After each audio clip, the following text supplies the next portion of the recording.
We had another thrilling Thursday night game. Actually, this was a fun one. The Steelers and Bengals that went down to the wire. And now we're here to talk Week 7 NFL picks. We did that last night with Andy. Now we're going to do it with Evan again. So interested to hear what Evan has to say about these games. And we're going to talk some injury updates and whatnot. So before we get into the Week 7 NFL picks against the spread, please hit like, subscribe, comment below, share this video, visit the link in the description for the merch store.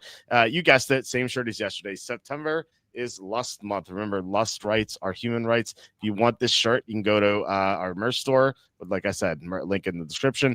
20% off sale right now. You could change the colors of these shirts. You can get long sleeve. You can get hoodie. You can get women's tank top. You can get infant onesie. We have mugs. We have our famous apron. We have a baseball cap. We have a lot here, and we're going to add more. You can go to Amazon, buy my books. The most recent one is Jerks of the College Years. We just made fun of people. I met at Penn State. I was there for 6 years, so I had a lot of writing material. My first book was The Safety and a Field Goal, which is a book about top 5 topics in the NFL. Mostly serious stuff, but some fun stuff as well. Some funny stories that have never been told before. So you can read that. Also, please consider super chat, super stickers. That's the best way to support the show. Kevin Kovac gave us like $35 in super chats, super stickers yesterday. Just great. And then we had a few more this week as well. So guys, I can't say that enough. Like first of all, thank you for helping us so much. It really keeps the show going. And if you want to keep the show going, that's the best way to do it, because these YouTube ads, they really don't pay anything. All right, so we're joined once again by Evan Daniel. Evan, how are you? How's your week 6? Hey, Walt, doing well. Week 6 was relatively uneventful. 4 out of 6 weeks, we've had winning weeks. Once again, we went 3-2 in our 5 picks. Once again, we lost Monday Night Football. I was very confident going into the game. And, of course, Jaden Daniels can't hold the football when it's wet. Yeah. I thought they were going to kick a field goal late to close the game and we'd win by 5. That's always the time where if you have the dog side, it's like, oh, man, if they could just run out the clock, we're good here. I figured they'll probably kick a field goal, they'll win by 5 or maybe even score a touchdown. Nope, fumbled the snap, threw the game away, blew the game. I thought they should have won that game by double digits. Didn't happen. And unfortunately, another 3-2 for us. Yeah, it's. I told you. You texted me, "Hey, we have a 4-1 chance for tonight, heading into Monday night." I'm like, that sounds familiar, because that's how week 2 went as well. And then we lost in the final minutes of that game as well, where the Buccaneers drove down the field despite having no one still left on that offense. And then the Redskins threw that game away. Just those 3 turnovers. Literally. Those 3 turnovers are so brutal. I thought they were the better team, kind of like you did. So. The best we can do is just go forward. Look, we had a winning week, so it's not bad, but we do need some 4-1s and 5-0s to catch up after some of those bad performances as well. Before we get into it, we have a few comments here. Mundo, Walt, I sat T. Higgins. I actually had T. Higgins in that FanDuel touchdown, whatever they call it, the jackpot. So if he scored that last touchdown, I would have won. I don't know how many bonus bets, like $300, maybe $400. So I was like yelling at the computer screen. I was like, no. I was like, come on. So I feel your pain. Who should I start between Woody, Marks, Butte, and Bourne? I'd say if Mac Jones starts, definitely Bourne. Bourne's been unbelievable with Mac Jones. I don't know if I can trust Woody Marks right now. I don't know what they're doing, and plus Seattle's run defense is tough. So if it's Brock Purdy, I think I'd go with Butte. But if it's Max Jones, I'd go Bourne. What? Any thoughts on 7? I mean, no, I agree. I agree with Bourne. I think that's the right move. I wouldn't take a running back on the road, and I think Bourne's been really good, and I don't think Purdy's going to start. I know he was limited today. If he doesn't get in a full practice tomorrow, he's probably not going to start this week. Yeah, I would ride the hot hand with Bourne. Yeah. I think Arthur Smith reads Walter Football. Billionaire Arthur Smith. He had to be chuckling when he saw Gainwell 2.5+ receptions. I'll take care of that. That was the one leg of our same game parlay that didn't hit tonight. Gainwell had 2 receptions. Of course, he couldn't get the third, and that's unfortunate. And it really got screwed on the Jaylen Warren receptions. I bet Jaylen Warren 5 plus five and a half over 5.5 receptions in the second half, and he had there were two forward pitches. I guarantee there were forward passes, and NFL counted them as carries. So I actually tweeted at NFL. I'm like, can we get a stat correction here? You should have 6 catches. I don't know if they're going to read it. Plus, Roger Goodell hates me. He's banned me from the combine. So I think if I ask the NFL for anything, they'd probably not do it. So actually, what I probably should have done is like, hey, NFL, please don't correct this.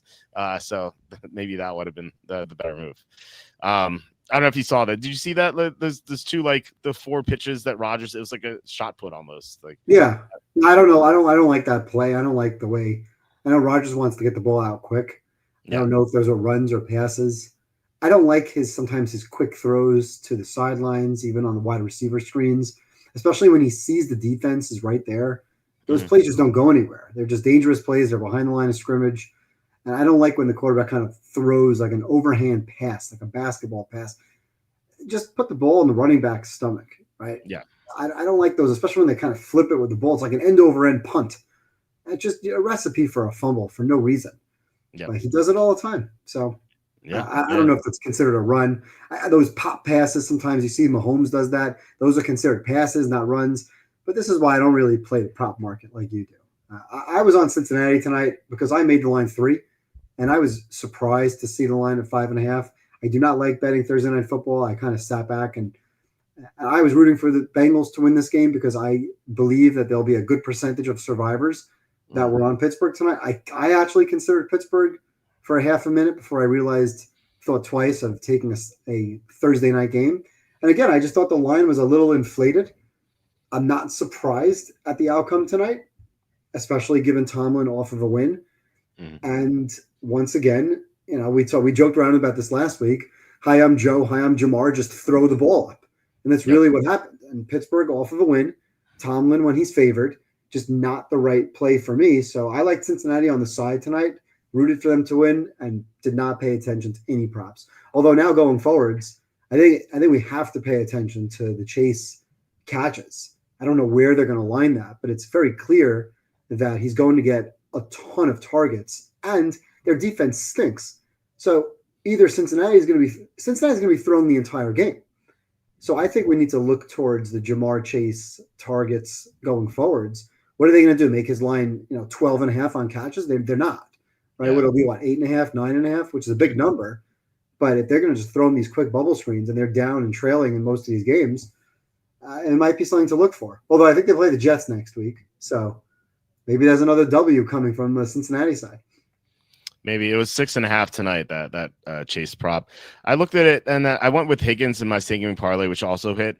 And my prop bet for tonight pregame was Andre Yoshivas more than over 1.5 receptions, which hit easily. He had 3 catches and 1 drop too. So at least that went right for us. But I'm so mad about that, Warren, because that was that live bet I made in heading into the second half, and he caught 6 passes, not 4. Like I'm really mad about that. So anyway, hopefully they correct it. I'm not going to count on it though. And then would you trade Doodle and Pollard for Travion Henderson and Pacheco? I would not. I mean, Doodle looks great. Pollard might be traded to a better situation. The Chiefs might acquire a running back. The Chiefs might acquire Pollard for all we know. And then Travion Henderson just not really doing much. I don't know why. That's like the one misstep that Vrabel's had so far. But can't complain otherwise. So you said no? I wouldn't. Yeah, I wouldn't trade. I wouldn't trade Doodle right now, or as you call him, Doodle. Rico Doodle. We actually, I don't know if you know the story behind that. We had a guest. I heard a couple weeks ago. So we call him Doodle. Yeah. So we had for those of you who didn't hear, we had a guest on. He, for some reason, he couldn't pronounce his name. He was like Rico Doodle, like he kept calling him Doodle, and so we just kept going with it. Now he's Rico Doodle on the show. Okay, so let's get to the Week 7 games. Unfortunately, we have one more game in London. That's the bad news. The good news is that after this game, we're not going to have an international game for a few weeks, and then we have one in Berlin, and then for some reason one in Madrid. Not sure why we're expanding cities here. Not sure why we have international games in the first place. But anyway, the line on this game is Rams -3. This is just an awkward start time for the Rams. It's 6:30 a.m. local. Like, how do they adjust to that? I don't know. Maybe being on the East Coast helps a little bit for like because they were at Baltimore, so I don't know. If anyone could do it, Sean McVay. Sean McVay is 11-6 against the spread on 1 o'clock East Coast games, and he really should be 12-5 if you reverse that block field goal nonsense that we had earlier. So he's pretty good at the getting the team up for 9:30, but 6:30 is a different animal. And also the Rams are not going to have Nakua. But having said that, I still like the Rams. They're the better team.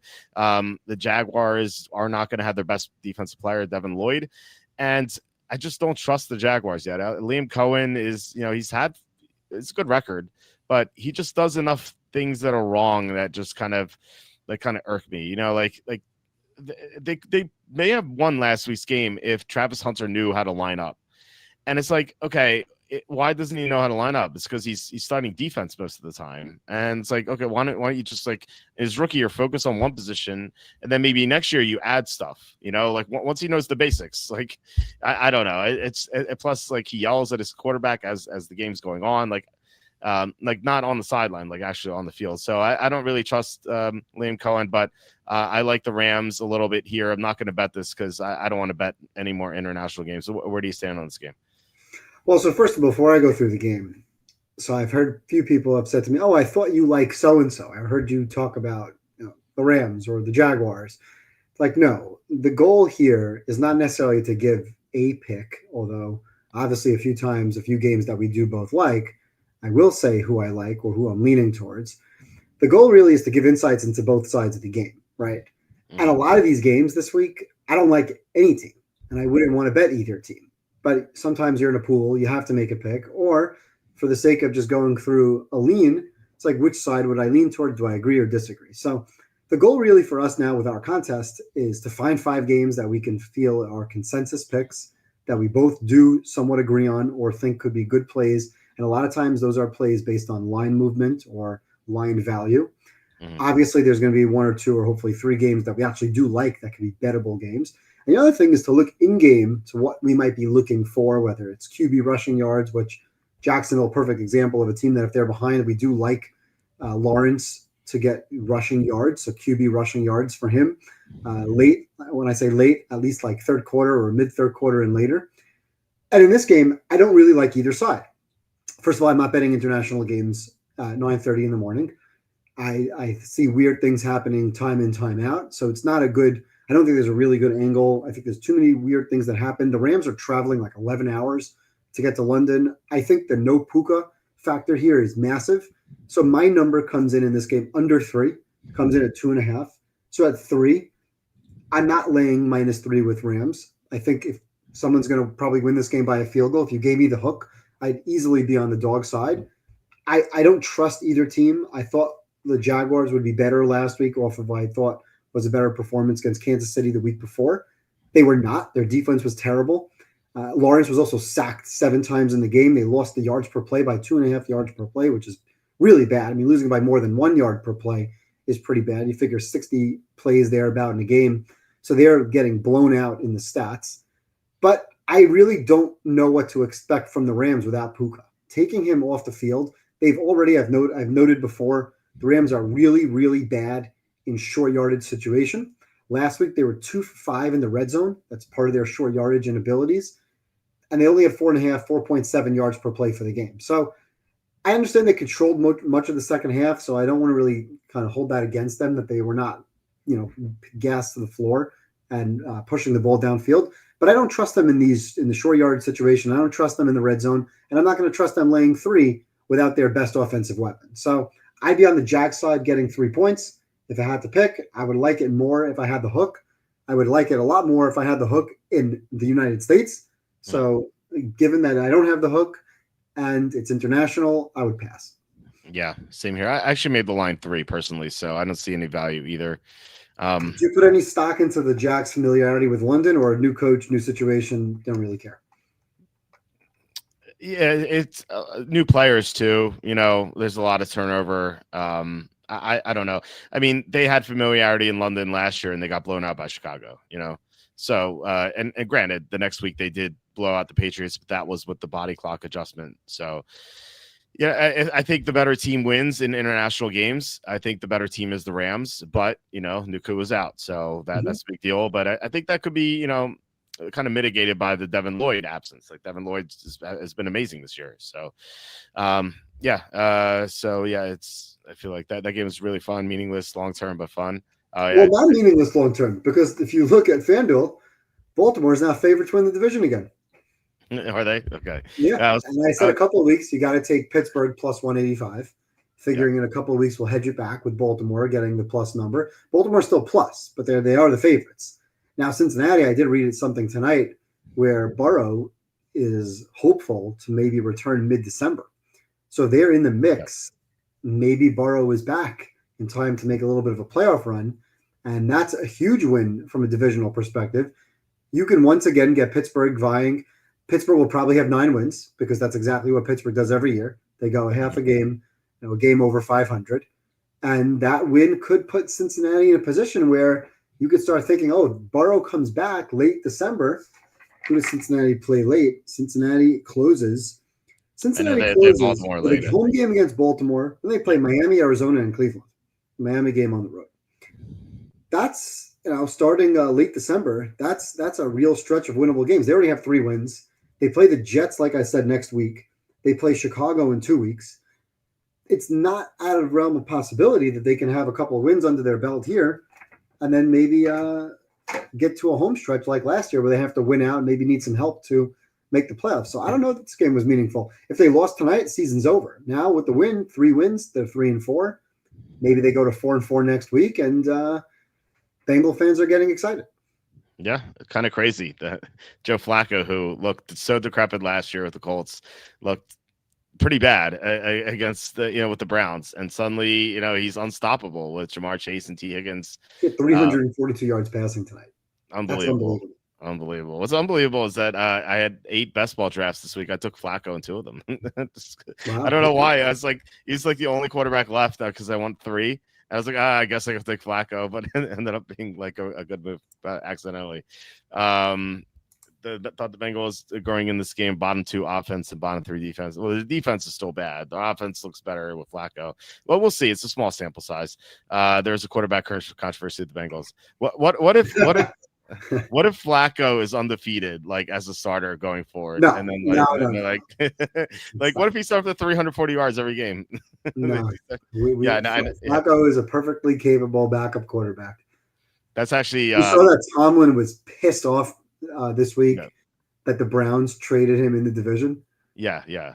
The fact that Tomlin's mad about Joe Flacco being traded tells you what you need to know about Tomlin.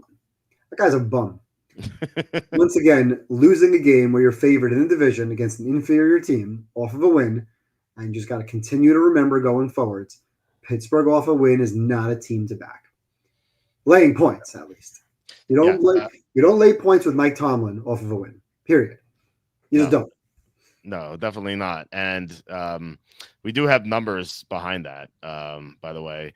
I've lost enough money. I don't need to know what the numbers say. I've lost money in the past with Mike Tomlin as a double-digit favorite against teams like the Browns back in the day. And I'm talking about when they had Roethlisberger, Bell, and Brown, when they were like a top 5 team in the league, losing as double-digit favorites outright. I can't get those memories out of my head. So I don't need the numbers to tell me don't bet Tomlin as a favorite off of a win. Well, I'll give you 2 numbers because it's entertaining. This applies to this game. The Steelers are now 15-32 against the spread as road favorites coming off a win under Tomlin. 15-32 against the spread. That is hard. Not bad. Yeah. What's even worse? The Steelers are 4-16 against the spread as road favorites of 10 or more under Tomlin. What's their straight up? That's what I want to know, because they've lost as a favorite, not as a done plug. I want to know what is their straight up record as a favorite. I will look that up later. I don't have that on me, but I will have to look in the data. It would not surprise me if they're right around 500 as a favorite straight up. Yeah. Make it when you do it, make it of like 3.5 or more. 3.5 or more. Mm-hmm. Wait, I thought it's double. Okay, so road favorite 3.5 or more. You're asking, right? Mm-hmm. Okay, so and this is only with Tomlin. So that he came in at 2007. So okay, so let's pull it up right now. He is okay, so he's 18-31 against the spread as a road favorite of 3.5 or more, just blindly. Straight up, he's 31-17 straight up, so 65%. Okay. So Not good. Classic If you're a favorite win. of 3.5 Yeah. or more, you should be winning more than 65%. Right. Classic win, but don't cover, but also lose too. Debate: will the Browns be a great team if they had Chase and Higgins added to the roster? With that defense, yeah, and Judkins, like, Well, that was Dylan Gabriel. Right. But if they had Flacco still, they didn't trade Flacco. Yeah, sure. Why not? Yeah, no, I think so. Yeah. On that we saw Flacco go off with them. The Bengals have been terrible too. So yeah, let's remember this is a 2-game sample size. One game, the Bengals did nothing in the first half against the Packers, and then the second game we had Steelers off a win. So we'll see. We'll see if this continues, but Flacco won't be tested exactly next week against the Jets. So we'll have to find out if this is going to be good for the long term. All right, let's get to the real games here. 1 o'clock, Raiders at Chiefs. The Chiefs are minus 11.5. I think if this were last year, we would be completely in agreement that the Raiders are the right side because the Chiefs last year couldn't cover a spread to save their lives. Now things are different. I think. First of all, the Chiefs, they look good. I mean, their blocking has improved. Xavier Worthy is a factor in the offense. Travis Kelce looks motivated. Rashee Rice is coming back. So this team is definitely better, I think, offensively at least than they were last year. And then you have the Raiders who can't block. And we had Andy on last night. Andy called the Raiders offensive line the worst offensive line he's ever seen. Without Colton, Texans. Without Colton Miller, that's what he said. I mean, it is one of the worst in the league. No Miller just means they can't block. Geno Smith, a disaster with those interceptions. He just kills the team. They can't run block. Their defense stinks. This team's horrible. That said, it's like I still can't bet the Chiefs at 11.5. Like, they're kind of a team that, as you quoted, as you said, that like they do the bare minimum to win. I feel like this is like Chiefs win by 7 or 10 and just don't cover the spread. But if I like, I almost want to take the Chiefs though because they're so much better this year, and the Raiders just seem like they're just so terrible. And plus like a bad team off a win too is just a bad spot. So I'm not going to bet this game. I would lean Chiefs, I guess. Like I said, if this were last year, I'd be Raiders. But what do you think about this game? Well, the Raiders are off the blowout win, but their offense was really bad. They had four yards per play, only 2 yards per carry rushing. That's against Tennessee. So they had a very poor offensive showing last week. Obviously, they'll need to be better. Kansas City has not been a good rushing defense this year, 26th in the league, 4.7 yards per carry given up. But Kansas City's off a really good win, right? 2 weeks ago, we talked about how they were sloppy. They did not play well. They did not protect the football. Mahomes was picked off the 2-yard line, returned for a touchdown. Last week, 0 turnovers, 0 penalties. Now, is that a conspiracy? 0 penalties? Maybe. But they were buttoned up. And we talked about Chiefs winning, their win total before the season. If you remember, one of the things I said was I was looking for places to give the Chiefs losses. But every single game was either a game against a good team, a top team like a Baltimore or a Buffalo, or it was a primetime game. The Giants game, primetime game. The Jaguars game, primetime game. The Detroit game, primetime game. Now, finally, it's like not a primetime game. It's a 1 p.m. Yes, it's divisional. But this is like, okay, we're gonna have a little chance to relax. The last 3 times the Chiefs were favored, the last 3 games against the Raiders, they were favored by 13.5 at home. They won by 2. And remember, that was the game last year where we were wondering what the hell they were doing at the end of the game, throwing the ball deep on like a 3rd and 2 instead of just trying to pick up first down. And we just basically decided, okay, they're probably just practicing for the playoffs. But they almost lost that game because of that stupidity. They were favored by 8.5 on the road. They won by 7, so they didn't cover. And the game before that was, if you remember back to the Thanksgiving game, they were favored by also like 13.5 points, and they lost outright.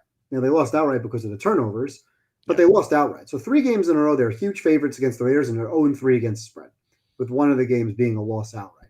I don't like the spot. I don't like laying close to 2 touchdowns off of a win in a divisional game. Clearly, I don't like what the Raiders have done offensively without Colton Miller. Brock Bowers is still out. Mayer, I think, is out. But I just don't sense the motivation here unless, okay, Rashee Rice is coming back. We want to get him involved. But I don't see the real motivation here at 1 o'clock on a Sunday afternoon instead of a primetime game for this to be like Kansas City. We got to win this game by double digits. Now, all three of their wins have been by 13 plus points. So am I looking to bet the Raiders? Am I rushing to bet the Raiders? Absolutely not.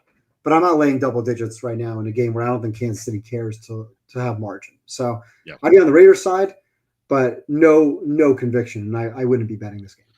Yeah, so we're in agreement, basically. By the way, if you want an ugly trend, Raiders off a win since 2010, 38-58 against the spread. So it's just, bad teams off a win. Usually good opportunity to fade, but this is a big number. And I think the line's right. Yeah. Actually, I made it exactly 11.5. So did I. Yeah. Okay. All right. This game I like. I'm going to be betting this one. I'm curious if you like this as well. All right. Well, I love the Dolphins. I'm just kidding. I love the Browns here. If you look at the 4 units, Miami offense, defense, Cleveland offense, defense, it's not even close. Like Cleveland defense is by far the best unit here. Miami's offensive line is a disaster. Cleveland's defensive line is amazing.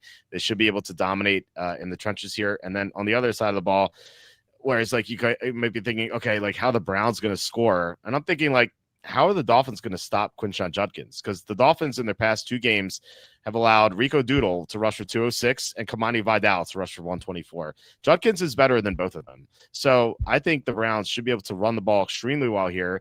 I don't think the Dolphins are going to do anything offensively. And I think this has the makings of not necessarily a blowout, but like a 20-6 game or something like that. And also, I don't know how much you want to read into this, but Tua did throw his teammates under the bus. I kind of wonder if some of the offensive line are going to be like, I'm not going to care to block too much on this play. I don't care if he gets sacked here. I've seen that before in the NFL. It doesn't happen that often, but it happens sometimes. So I love Cleveland here. I was kind of worried about taking the Browns, but then I'm like, what? Miami's worse than the Browns, so I'm okay with it. What do you think about this game? Does Andy love the Dolphins in this game? I feel like Andy loves the Dolphins in this game.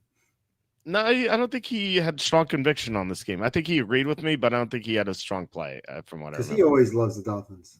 Yeah, he does. I don't love the Dolphins. I love the Browns. Would you care to pull up the weather report in Cleveland while I'll give you some of those numbers? Because you touched on it, but while you're pulling up that weather report, Kamani Vidal, 124 yards on 18 carries. That's almost 7 yards per carry. For Kamani Vidal. Right. You mentioned Rico Dowdle. 23 carries for 206 yards. That's 9 yards per carry. That's the offense in this game. Dylan Gabriel is very small. There's not going to be a game plan to throw the ball. He obviously can't throw the ball outside the numbers. Everything he throws is short over the middle.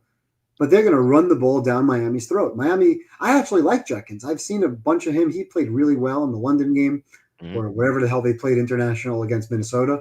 So I expect this to be a big Judkins game, and I have no idea how Miami moves the ball. I mean, I obviously love the Cleveland defensive line, but while you're pulling up that weather report, I actually am considering the Browns in Survivor, as crazy as that may sound. Yeah. Because this is probably the only time to look at the Browns. I understand it's only a 2.5 point spread. I made the line 3.5 myself. Do you have the weather report up, or do you want me just to give you what I kind of know off the top of my head? It's a rain, 63 degrees, and 22-mile-an-hour winds. Yeah, but the wind gusts, they're looking at 50 to 60 mile per hour hurricane-like wind gusts throughout the game. So you're not going to have a big kicking game there, and you're definitely not having downfield passing, especially from these weak-armed quarterbacks. Tua, when he throws the ball, you watch a guy like Rodgers or Herbert, right, or Mahomes or Lamar or Josh Allen. When they throw the ball, it's like they're throwing the ball on a rope. They put that ball through the wind. When you watch Tua throw the ball, he puts a lot of air under the ball. He throws with these weird arcs, maybe because he's smaller. It kind of reminds me back in the day of like a Chad Pennington. Gabriel, the same thing. Don't get me wrong. I don't think Dylan Gabriel is throwing the ball through 40, 50 mile per hour wind gusts either. But Tua, when he chucks the ball up for grabs to Waddle or to Tyreek, who's not playing, there's a lot of air under that ball. I don't see it. I don't see how they have any sort of downfield passing game at all. It's going to all be bubble screens. Everything's going to be close to the line of scrimmage. and they're just going to try to establish the run. And I don't think they'll be able to do that. I think Stefanski will have the game plan to stop Tua. I don't think Miami's going to get 10 points in this game. I think this game now. The reason why I don't love it, all right, we talked about, okay, if you love a game, yeah, at 2.5, I definitely am betting the Browns. And like I said, I may consider them in a very large survivor contest. But that's because I don't think Miami's going to get to 10 points. So I'm going to look for the Miami under, Miami team total unders, play it by half, play it live, check the game situation. I think this is a game where the script of the game will have both teams running. You won't see much at all. If those wind gusts are what they expect and you can have those 50, 60 mile per hour winds, it's going to be a running clock. It's going to be a running game. And I think the Browns are going to win this game something like 16-6, 17-6, 20-9, 20-10, something like that, where there's just not a lot of offense in the game. So yeah, I'm all over the Browns, and I'm not locking it in as a survivor pick, but it's definitely in the top 3 for what I'm looking at this week. All right, so I'll put it as a definite on our card then. Yeah, 2.5, right? 2.5, yeah. Is the line up to 3 now, or it's still sitting at 2.5? I'm still seeing 2.5 on the screen, so 2.5 laying 15, so it's hedging towards 3. Yeah, I would think to lock this in now if you want to. Yeah, I would absolutely take this at 2.5 from contest perspective for sure. I mean, this line to me is going to go to 3. It's shading towards 3 already in a lot of places, and I highlighted this week 1, 2, 3, 8 games, and this is definitely in my top 5. Okay. Yeah, it's definitely my top 5 as well. So we can safely put that in. Okay. Next game is we have here Patriots at the Titans. This line is Patriots -7. I keep talking about how fading the Titans is like generational wealth opportunities, just like they just never covered the spread.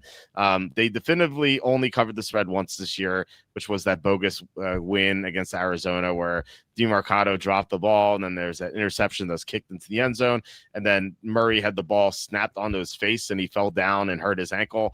It's just like unbelievably like just ridiculous nonsense in that game. They also sort of covered against Denver, but that was you may have had a different line, and they didn't cover. So this is a team I just want to keep fading. And I know they made a coaching change, but it's always a mixed bag with these coaching changes. Last year, there were 3 in-season coaching changes, and they're all different results. Like the one that won, Dennis Allen got fired by the Saints. The Saints won outright next week against Atlanta as a dog. We had Saleh getting fired, and the Jets, they competed, but they didn't cover against the Bills. So it was kind of close. And then the Bears fired Eberflus, and they got destroyed by the Niners the next week. So it was like a mixed bag, and I feel like it's always sort of a mixed bag. Tennessee just doesn't really have talent. Like they also lost their offensive line coach in the deal. Their offensive line is a disaster. Their defense stinks. They can't stop the run. They can't stop the pass. They can't get to the quarterback. Cam Ward takes a high number of sacks. And then you have this Patriots team that, they're the opposite of the Titans. They just keep printing money. They just keep covering the spread every week. Like the one time they didn't recently was when they had all these weird turnovers against the Steelers, and like that could always happen again. But they're just a well-coached team, and they're just going to keep improving. They're a young team. They're a hungry team, and this is Mike Vrabel revenge. So Andy and I, that was like our biggest argument here last night. Andy didn't necessarily say that like Vrabel wanted revenge because he hasn't said anything. But I'm thinking like he circled this game when the schedule came out. Like he had to. Like he has some plays prepared for this game. So I love the Patriots here. What do you think? I'm with you, and he did say something. I don't know what Andy's talking about. They asked him this week about do you care going back to Tennessee?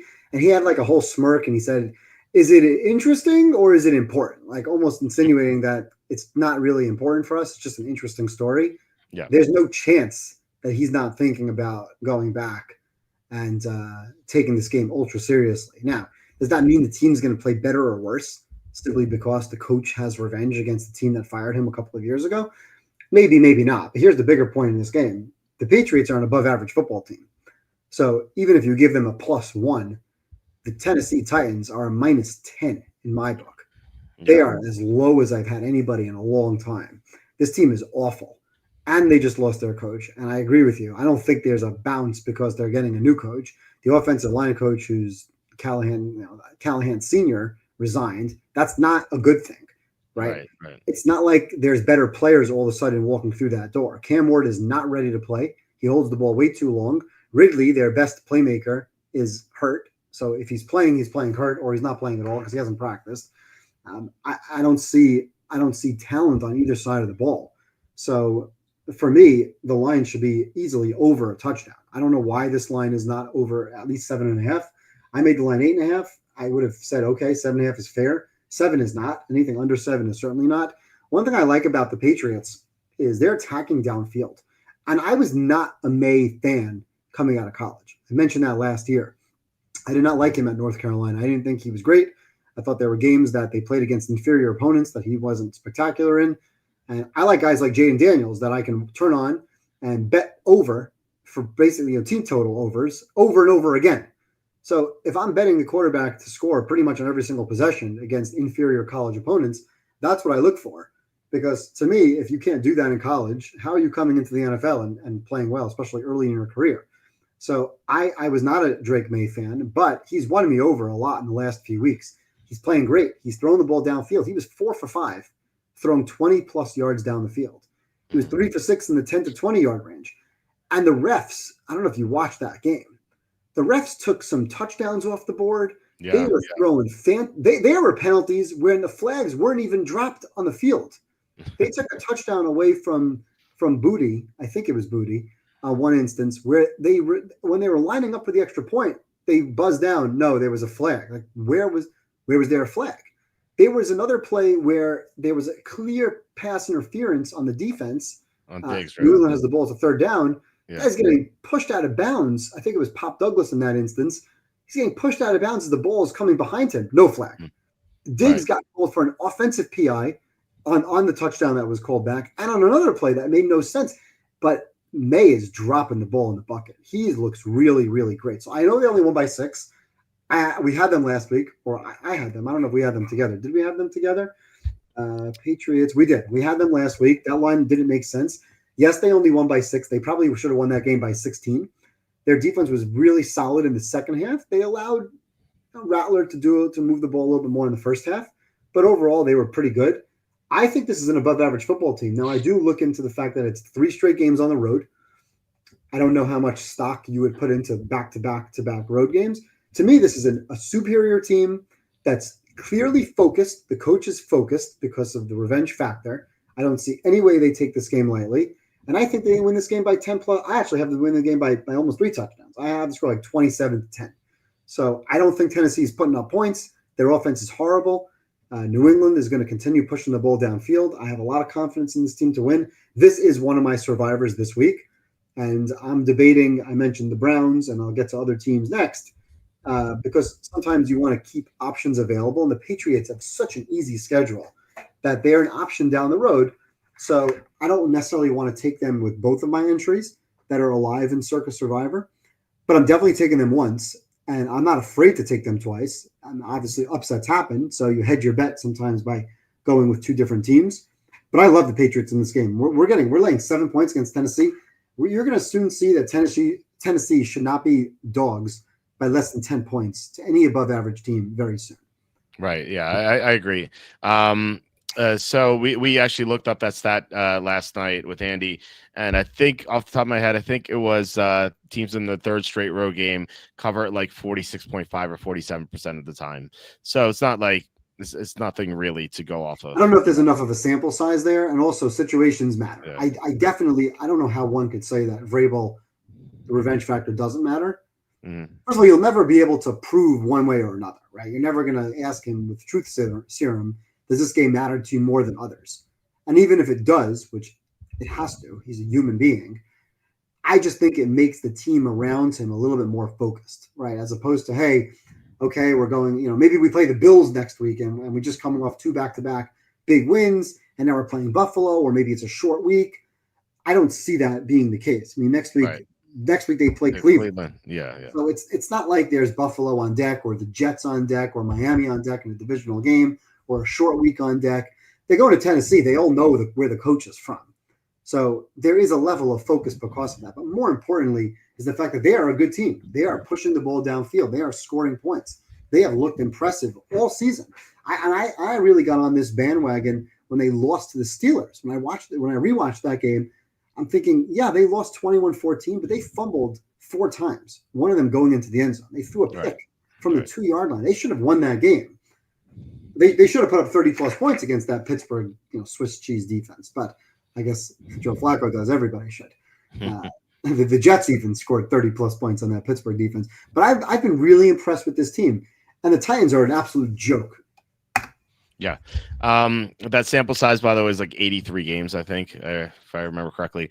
So nothing crazy, but also, I remember the Buffalo game. It's definitely not Buffalo because we looked that up too. And we were looking up how coaches have done off buys, and because Andy Reid's kind of like renowned for being great. Mm-hmm. You mentioned last week Mike Tomlin off a bye is pretty good. Mike Vrabel is 6-0 against the spread off a bye. So actually, I mentioned last week Tomlin had won 8 straight off a bye. Yeah. That was one of the reasons why I thought about taking Pittsburgh and Survivor, and then I thought twice. A, the Thursday night, and B, Tomlin off a win in general. So thankfully laid off. Yeah, well, I mean, it would have paid off last week, but yeah. So anyway, so we had this question from Richard: are you taking the Chiefs in Survivor? I did take the Chiefs Survivor in my mini Survivor pool, but if you follow Circa Survivor holiday weeks, Chiefs play Thanksgiving week and Christmas. Anyone taking the Chiefs in Circa Survivor, thank you very much for playing. We'll see you again next year. Those people have no chance. Can you clarify that? We actually had a question a few weeks ago. I had someone ask me a question like, why does Evan keep talking about Christmas and Thanksgiving for the Survivor? So you want to clarify? Circa is amazing. Derek Stevens, who owns the Circa, who's one of the coolest guys I met him. I had the privilege of meeting him a couple of years ago. They have a Survivor contest like everybody else, except they add 2 weeks. They add a Thanksgiving week, meaning the 3 games on Thanksgiving plus the Good Friday game. So there's 4 games. They call that its own week. Christmas, which I believe is 3 games. When is Christmas this year? Christmas is on what day of the week is Christmas on? It's week 16, whatever that is. Christmas is on a Thursday. So there's 3 games on that Thursday. So Circa calls those 3 games its own week. So you have to have a team available. So that's Dallas, Washington, Detroit, Minnesota, Denver, Kansas City. If you don't have any of those 6 teams to choose from, you are eliminated. You are out. Thanks for playing. Come again later. So you have to save a team for that day. Now, as long as you have one team, you have a chance to advance because any team could win. But if you're not saving the teams that you think will be favored in those games, options to have, then you're not giving yourself a chance to win. So for me, I've already burned Detroit. Detroit plays Minnesota. I wasn't necessarily planning on using Detroit on Thanksgiving against Green Bay or on the road against Minnesota, but I'm saving Kansas City and Washington just so I have at least 2 teams. Like those are teams that I just can't look at. They're not eligible to be chosen from in any week prior to that week. And it's not about survive and advance. You have to go through. There's 4,400 people or so left in that contest. Started with 18,000 and change. You're basically playing against yourself to go through 20 weeks, even though it's only 18 weeks, but 20 Circa weeks of Survivor. And the reason why this is so important to me is because the winner gets $18.7 million. And I came in 10th place 3 years ago. Oh, man. That's it's quite a chunk and change there. I lost Christmas week 3 years ago. So, yeah, it was on a Thursday night, of course, with my freaking team, the Niners. So I've done very well in Survivors for years. I've won a couple of Survivors. I've never won Circa Survivor. Down the road, we use it as equity. Actually, somebody asked me today if they can buy into my Circa entry, and I said I laughed. Like, no, I'm sorry. Not yet. We're not selling shares yet. Not yet. When the entries are worth 6 figures, yes, we'll talk about equity and shares. But now there's still 4,400 people, minus what I think will be a good 400 or 500 people who took Pittsburgh. So we're down to 26% of the pot. So 76 people are out. Sorry, 24% remaining. Yeah, and minus 5 people who won't submit entries again. Hopefully. When we win, though, Walter, you'll be on the private jet when we fly out, if your wife allows you to come out to celebrate picking up the huge check, the giant check from Derek Stevens, and we could do a Walter football show Oh from man, the Circa Casino sportsbook. That'll be that would fun. be that would be fun. It Yeah. wouldn't be fun coming back home, finding my stuff on the front lawn, but it would. I think if for 18.7 million, I think I would fly out for the My fun. my guess is that 5 or so people will end up making it all the way. So that 18.7 million will be like a measly $3.5 million. That's nothing. And no, so for my survivor, I'm in the DraftKings survivor. I have 4 entries left out of 6. And it's only 50,000 the first place. But they don't have the stipulation of the holiday weeks, so I have the luxury of taking the Chiefs here. I don't think I'm gonna take the Chiefs with all 4 entries. Just because they do play the Titans in week 16, so it'd be nice to have like 1 or 2 entries still remaining for the Chiefs there. But so I might do like 2 Chiefs, 1 Patriots, and then I'm not quite sure what else I would do. I have to think about it, but anyway, we'll see. But in half my entries, I will take the Chiefs. So No, that makes sense. yeah. All right. Anyway, let's get to the next game, which is Saints at the Bears. This line was Bears -5. It's dropped to 4.5. You mentioned this as a possible survivor pick.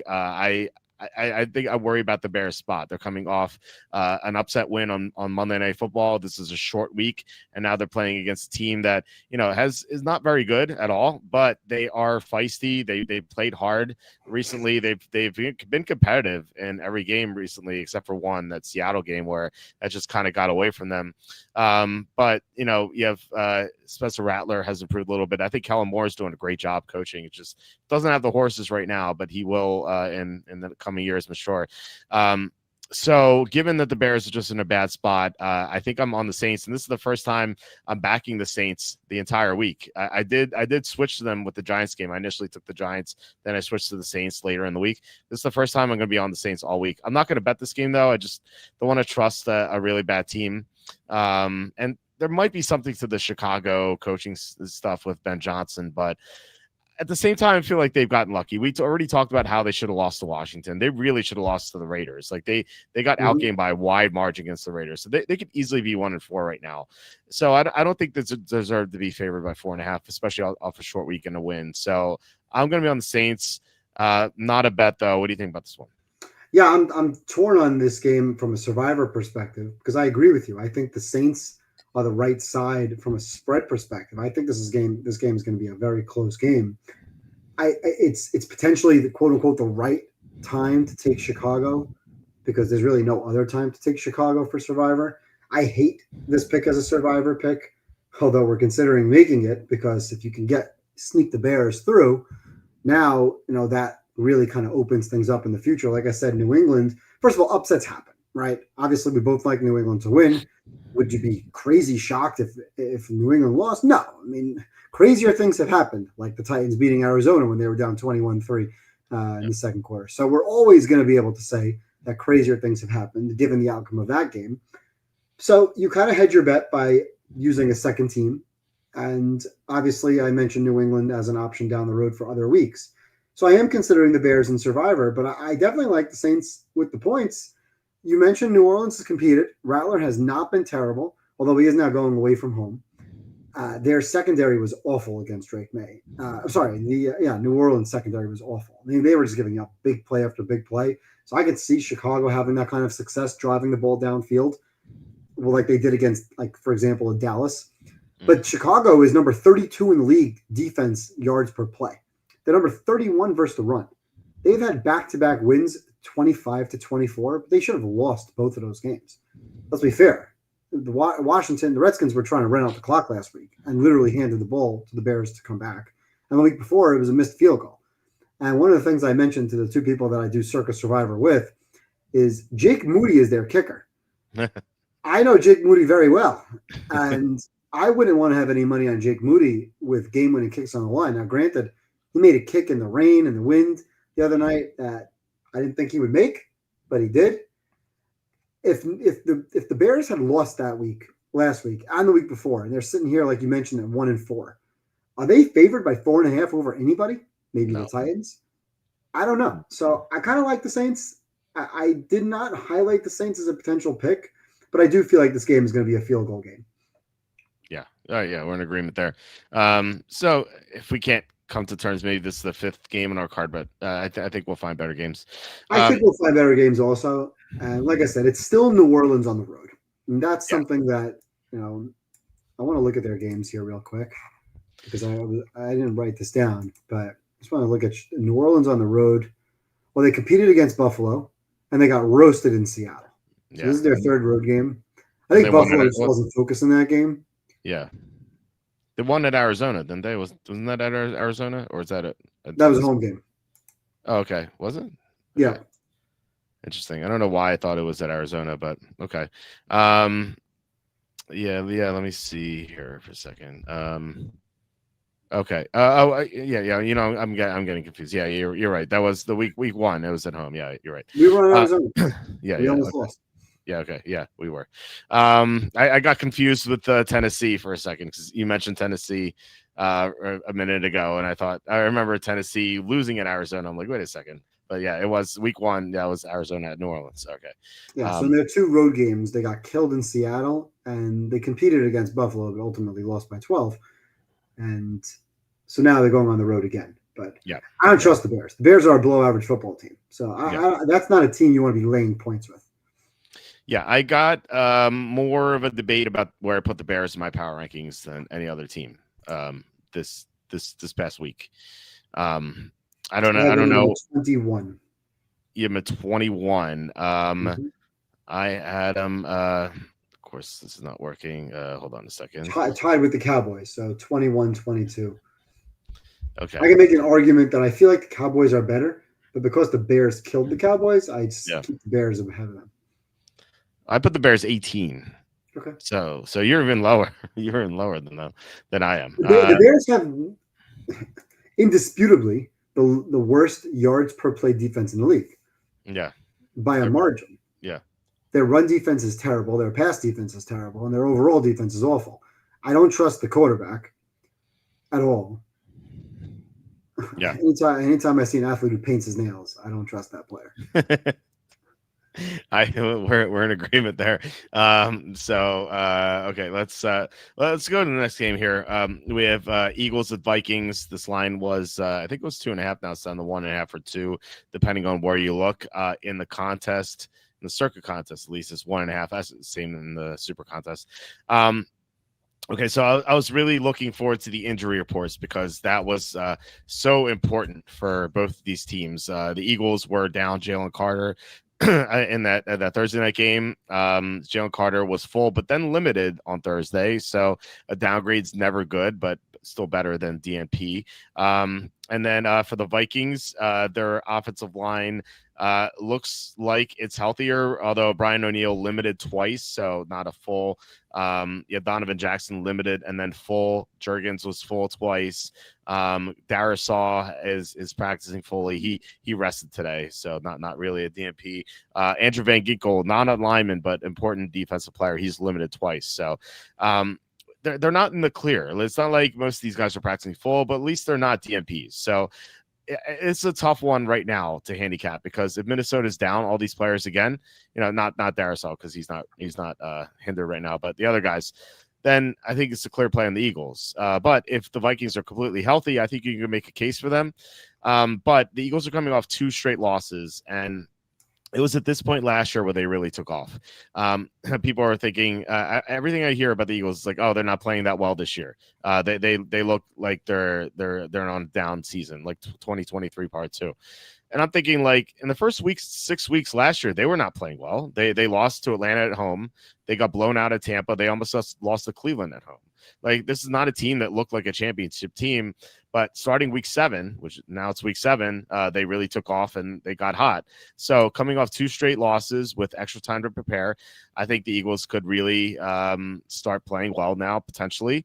And, they did go to Tampa recently. They blew out the Buccaneers, at least until Lane Johnson got hurt and then the Bucs came back. But I feel like this could be a similar result if the Vikings don't have most of their offensive linemen back, or if Van Ginkel's out again. So it's really it really depends on the injury report here. But I am leaning toward the Eagles. What do you think about this game? I'm in agreement. I think this is a pure spot play, and I'm looking now at their schedule from last year because that's a great point. And I'm looking at Atlanta. They lost, obviously, if you remember back. That's the game where they tried to pass the ball to Saquon. He kind of dropped the ball late. Yep. New Orleans, they beat by 3 on the road. They got blown out in Tampa, and they beat Cleveland by 4. And I remember saying to you that the Eagles hadn't won a game by more than 7 points in forever until that week 7. They beat the Giants by 25. They beat Cincy on the road by 20. They put up 28 against Jacksonville, although if you remember that game against Jacksonville, they were up big, and they gave up a bunch of scores late. They beat Dallas by 28. They put up 26 against Washington, 37 against the Rams. So this was exactly the time last year where they kind of took off. I still believe the Eagles are a good team. Now, I downgraded them in the power rankings. I dropped them to number 8 because clearly something is wrong, right? I mean, I don't know what that something is. Is it Jalen Carter missing time? Is it offensive lineman like Lane Johnson being in and out of the lineup? At the end of the day, I'm still not ready to say that the Eagles are going to fall off the cliff like they did 2 years ago. So I'm going to still buy into the Eagles being a contender. I think at some point they'll get things right. And then from a matchup perspective here, when I look at the Brian Flores defense, I don't like quarterbacks that are statues in the pocket. Obviously, Hurts has not looked good. He's missed. Devontae Smith's been wide open a couple of times. He's completely missed him. But you put A.J. Brown in one-on-one against Jeffrey Okudah on the outside on 3rd and 11, and Hurts just, okay, I have one-on-one coverage to Jeffrey Okudah's side. I'm just going to throw A.J. Brown the ball. He'll make a play. And then you have the gap scheme, the blitzing scheme. I think this could be a game where Saquon finally does get going. We saw Judkins have a big game against the Minnesota run defense a couple of weeks ago. Their run defense has not been great. They're great at confusing quarterbacks who sit in the pocket. So I think this could be a game for Barkley. It is on the road. But I have the Eagles winning this game, and I believe they're a better team, and I believe that the spot here, given how poorly they played. Last week, they were 1 for 9 on 3rd downs. They allowed Jackson Dart, who played very well, but they allowed the Giants without Neighbors to go 11 for 15 on 3rd down. They had a little bit extra time to kind of watch that film, regroup, and I think now they come back with a little bit more of a, we're not going anywhere yet. Now we'll see. If we're wrong, and this team is going to fall off the face of the earth, fine. But I still believe that this is going to be a contender, and therefore I have the Eagles as a top 5 selection. Okay, cool. Yeah, I'm on board with taking them. I'm gonna I'll mark them down as a I'll put them on top of the maybe pile because like they're not in my top 5, but they're like, if I had a 6, they'd probably be like number 6 or 7. So I'll put them down as a top maybe right now. So it might make our card for sure. Okay, so we have the last of the early games, Panthers at Jets. I started off yesterday's show by saying, like, I have no idea how you're going to bet this game. And then Andy was like, I love one team here. And I'm like, okay, well, tell us. And Andy was really high on the Jets, just fading the Panthers as a road favorite and whatnot. It's like, I get it. Like, the Panthers shouldn't be road favorites. They're not a good team. Although I will say this, I was shocked to see that they're number 1 against the run. Like, that is surprising, given how bad their defense was last year. Number 1 against the run? Number 1 since week 2. Since week 2, they are number 1 against the run. Since week 2. Yeah. Because I have them 13th against the run overall. Yeah. I mean, look at the results. Like, they allowed like Devon Achane to rush for like 16 yards or so. I have it right here. So, well, the Falcons, they shut down the Falcons. That was a disaster of a game for the Falcons. But James Conner, 11 for 34. Travis Etienne, 16 for 143. I don't know what that was, but outside of that performance, they've done really well against the run. They just limited Javonte Williams at 13 for 29 because he'd been hot, and then Achane went 10 for 16. So EPA wise, they've been number 1 against the run since week 2. So it's kind of and I guess you have to exclude week 1. That was the ATN performance. So anyway, so that definitely does not help the Jets because the Jets have to run. They don't have Garrett Wilson anymore. He's out for a few weeks. And so you have to kind of wonder how Fields is going to get the ball downfield. But, I imagine that he will run a lot in this game. His job might be on the line if he performs poorly once again. He's going to be benched. And, I just don't trust that, like, a bad team coming off a win like the Panthers. Now, maybe they've made some improvements, and some people are arguing that they're not a bad team anymore. I still think they are. I really don't trust them at all. I would take the Jets if I had to. Luckily, we don't have to. We can just lay off this game. So, what do you think about this one? Yeah, you have to lay off this game. I don't see anybody can like either side of this game. Yeah, Because, yeah. Interestingly, when I made the lines originally, I made Carolina a 1-point favorite, and then with my adjustments after last week with the Garrett Wilson injury and just the absolute debacle of the Jets' performance, I made the line 2.5 for the Panthers. And I'm looking at it and I said, am I really making the Panthers a 2.5-point favorite on the road? And then I saw the Jets open -1. Yeah. And I mentioned to somebody, the Jets are favored. Maybe we should take Jets and Survivor as a joke. And it's like, you can't take the Jets and Survivor. I'm like, no. I'm like, why not? When are the Jets going to win a game? Are they going to go 0-17 this year?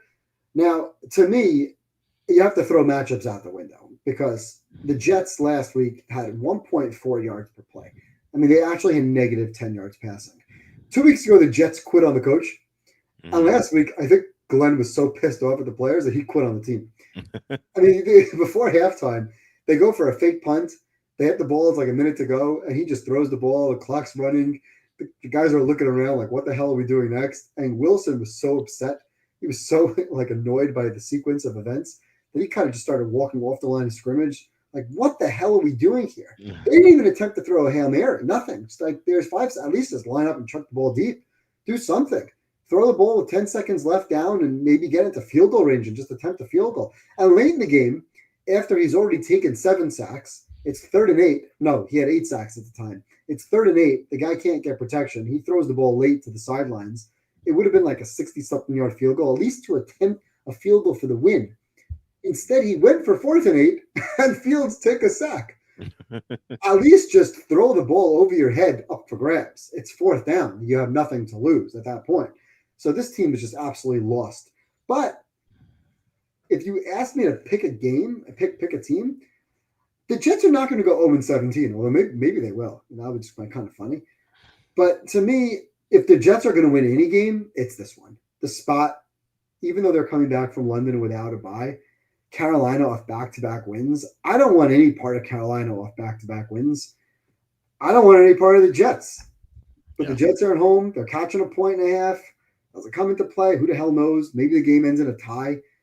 There's no Wilson, so there's no threat of a passing attack whatsoever at all. Even if Wilson can throw, even if he were allowed to throw, there's nobody to throw the ball to. So there'll be a lot of Breece Hall, a lot of dumping off, and maybe a lot of running from Fields himself.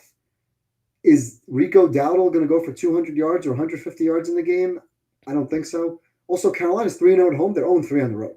And they're not an average team, and they're not a slightly below average team. To me, Carolina is one of the bottom 5 teams in the league. Actually, after tonight's performance, I just moved the Bengals a half a point ahead of Carolina. Mm-hmm. So if you want to throw Carolina and Bengals in that mix, so they're a bottom 6. They're both bottom 5, bottom 6 teams. To say I like one side and to want to bet this game, you got to be crazy to bet a side in this game. Yeah, I agree. I don't see how you can bet anything here. Maybe Fields over rushing yards because he's going to be desperate. But that's, you could do that live like you do. I'll tell you what I did. I have like a little card where I write down some of my bets, and I write my TV setup, right? So I think I mentioned I have 4 TVs in my den. One of them is really just a computer monitor, so there's no volume on it. So I immediately, when I wrote out my card of where the games are going, I immediately wrote Jets Panthers for TV 7, right? Because my main TV is split into 4. And then I have 2 TVs, but it gives me 6 on the wall that I can put volume on. And then TV 7.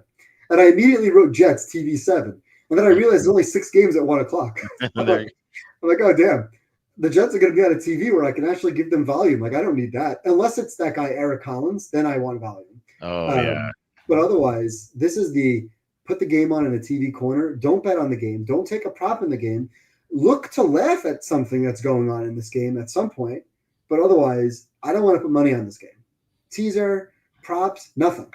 No thank you. I think it'll be funny if the Jets lost, but maybe it'll be funny if the Jets win too. So other than a comedy, of errors in this game, nothing to watch for. You should still have them on TV7. Like you should have like TV6 should be like like ESPN has. WNBA, are they still playing ESPN has like WNBA? ESPN has ESPN on football Sundays. They have like bowling or something because they know no one's gonna be watching anyway. You should have bowling on TV6. Jets on. TV6. The Jets are on TV7, and there's only 6 games. That's great. Yeah, right. Exactly. That's how bad they are. All right. 4:00 games. Colts at the Chargers. Chargers -1.5. Man, if you asked me about this game like 3 or 4 weeks ago, I would have been like, oh yeah, Chargers -1.5. Like, Colts are upstart team looking good. They are a good team, I think, but the Chargers, man, they look great. But they've fallen on tough times here. They can't block anymore. No Joe Alt. And I thought last week they were a good side because they're playing a team in Miami that can't rush the quarterback. And they looked like a good side for a while. They're up 13, and then they blew that lead. And they, for some reason, Darren Waller wide open in the end zone. Waller, by the way, had done nothing against Derwin James all afternoon. They blew a coverage and they allowed the touchdown. But now they get a team that can rush the quarterback, a team that can stop the run too. So no Vidal 100 yards this time. So the Chargers are going to have a tougher time running the ball here and protecting. And the Colts are in a good matchup here. The Chargers can't stop the run. I thought their defense would be better against the run last week because they got Perriman back, but didn't help. Now maybe Perriman's going to be a week healthier here. Maybe that'll help. But against Jonathan Taylor, it seems kind of tough. It's not like a good spot for the Colts, coming off another win here. But I am inclined to take them. I think they're the better team. And I think when the Chargers are tested like this against an upper tier opponent, I don't know if they can win unless they have their offensive line fixed. And right now, it's not. They need Alt back. Alt, by the way, did not practice on Wednesday. Let me make sure he didn't return. I thought there was a chance he was going to be back this week. Okay, maybe that would change my mind. But he wanted back. I saw on Wednesday he did not practice. Now he did. Oh, he's limited today. He's limited Thursday. Okay, I saw DMP right on Wednesday. I'm like, okay, he's not playing. But the problem is, like, if he returns, is he gonna be 100% off that ankle like right away? It just seems like it might be rushed coming back. So even if he returns, I'm not gonna be comfortable taking the Chargers anyway. So where do you stand on this game? So this is definitely not one of my top 5 games. I kind of flip-flop a couple of times on the game. I was looking at last week. I was really unimpressed with Harbaugh last week. We had the Chargers laying 4, and they're up by 10, and they kicked the field goal to go up by 13. I hate when teams do that, and they almost lost because of that. You don't go up by 6, and you don't want to go up by 13. When you're up by 3 or 10, you want to go up by 2 scores or 3 scores. To make a 2-score game just makes no sense. Right. And then you have the tackle situation is a mess. Austin Deculus is awful, and Bobby Hart is even worse. So Bobby Hart's the right tackle on the Chargers. So the tackle situation just is killing them. They almost lost. If not for Tua being as bad as he is, they probably would have lost that game. Now the Colts. I've been on the Colts every single week. So 6 games, 6 times on the Colts. Now I was not on the season win total over, but I found value pretty much every single week, and I've been raising them in the power rankings to the point now where I have the Colts at number 11. But I have a number 10, the Chargers. Now, without Alt and without Hampton and without Khalil Mack, I have the Colts as the better team. But I was going back and looking because, let's say in 4 weeks or 6 weeks from now, we're going to look back like, all right, who are the frauds early in the season? Indy, who I'm going to hopefully have alive and take in Survivor next week when they are a double-digit favorite against Tennessee. After that, there's really no game where I would take Indy or map them out as a potential Survivor pick. So I'm looking at their schedule. They played Miami, who's awful. By the way, remember they were -1 in that game? That looks like free money. They should have lost the Denver game. They won because of the leverage. They killed Tennessee, who stinks.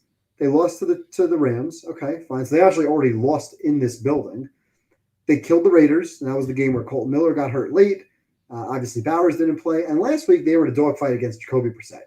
So I've been elevating them in the power rankings to an above average, top half of the league. But is it really warranted? And when we look back on this in a couple of weeks from now, are we going to say, well, remember that Chargers game? The Chargers are a playoff team, and the Colts, maybe by product of the division, they win the division, but they're not on the Chargers level. So I think from a spot perspective, I lean towards the Chargers in this game in somewhat, I don't want to call it a bounce back because the Chargers are coming off of a win, but I think the Chargers need this game. Kansas City's on their heels. Denver obviously is on their heels. The Colts are kind of playing with house money lately. Now they're going back on the road to the West Coast. I wasn't overly impressed with what I saw last week against Brissett. If Herbert can get some level of protection, and that's a big if, I think the Chargers will find a way to win this game. So to me, even though I made the Colts -1 in my power rankings because of the injuries, I still feel like the Chargers being the better team when healthy, I think they find a way to win this game. So I wouldn't put this in a contest pick, but my gut tells me that I would be on the Chargers. I'd be impressed with the Colts if the Colts found a way to win. Put it that way. So, Yeah. but I do think, gut Chargers are going to find a way to win. Yeah, it's worth noting the Colts are, or at least as of Wednesday night, I think it's still the case here. The Colts are, they're still the number one most bet team this week.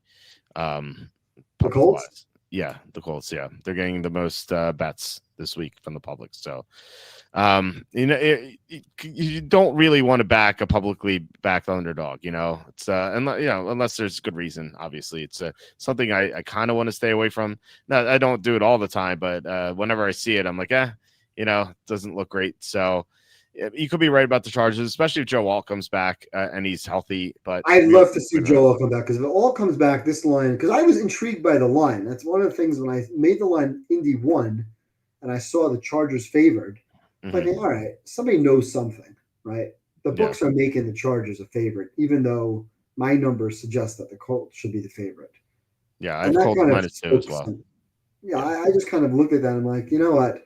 Are the Colts overrated? Are we overrating the Colts right now, given they've played well, but who have they beaten?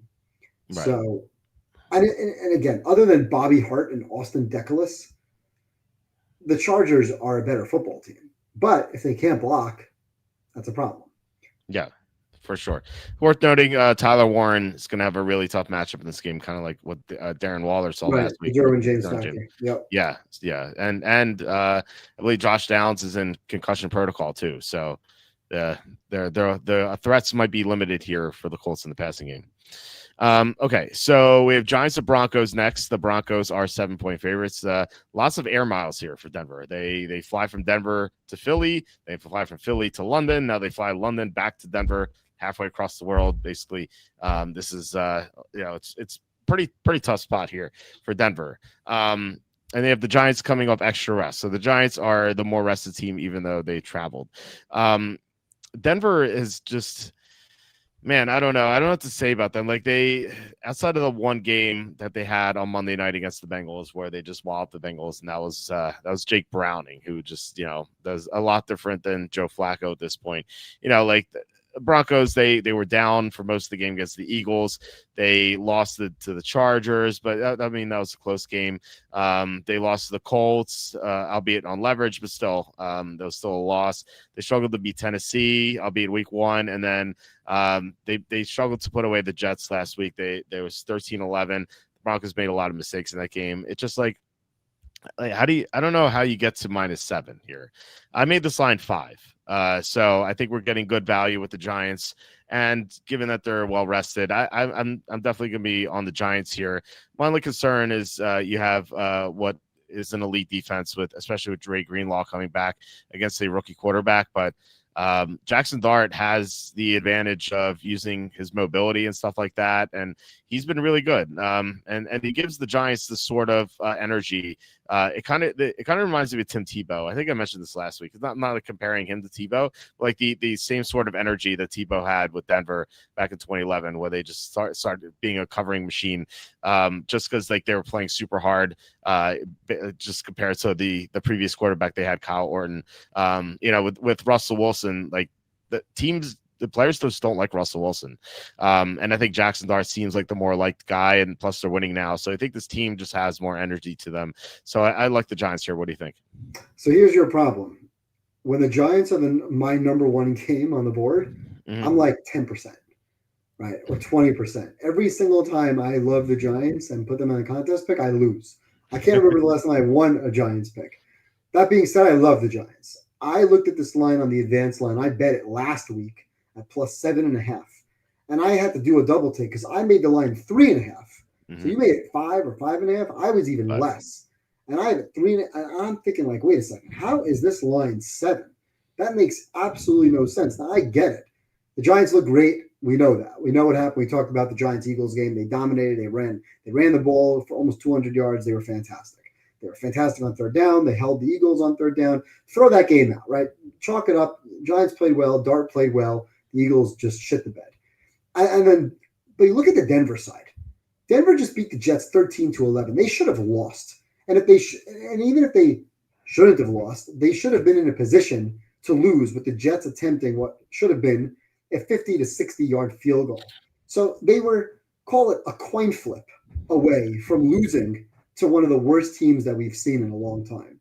That's not good. Now, I understand it's London and weird things happen in international play.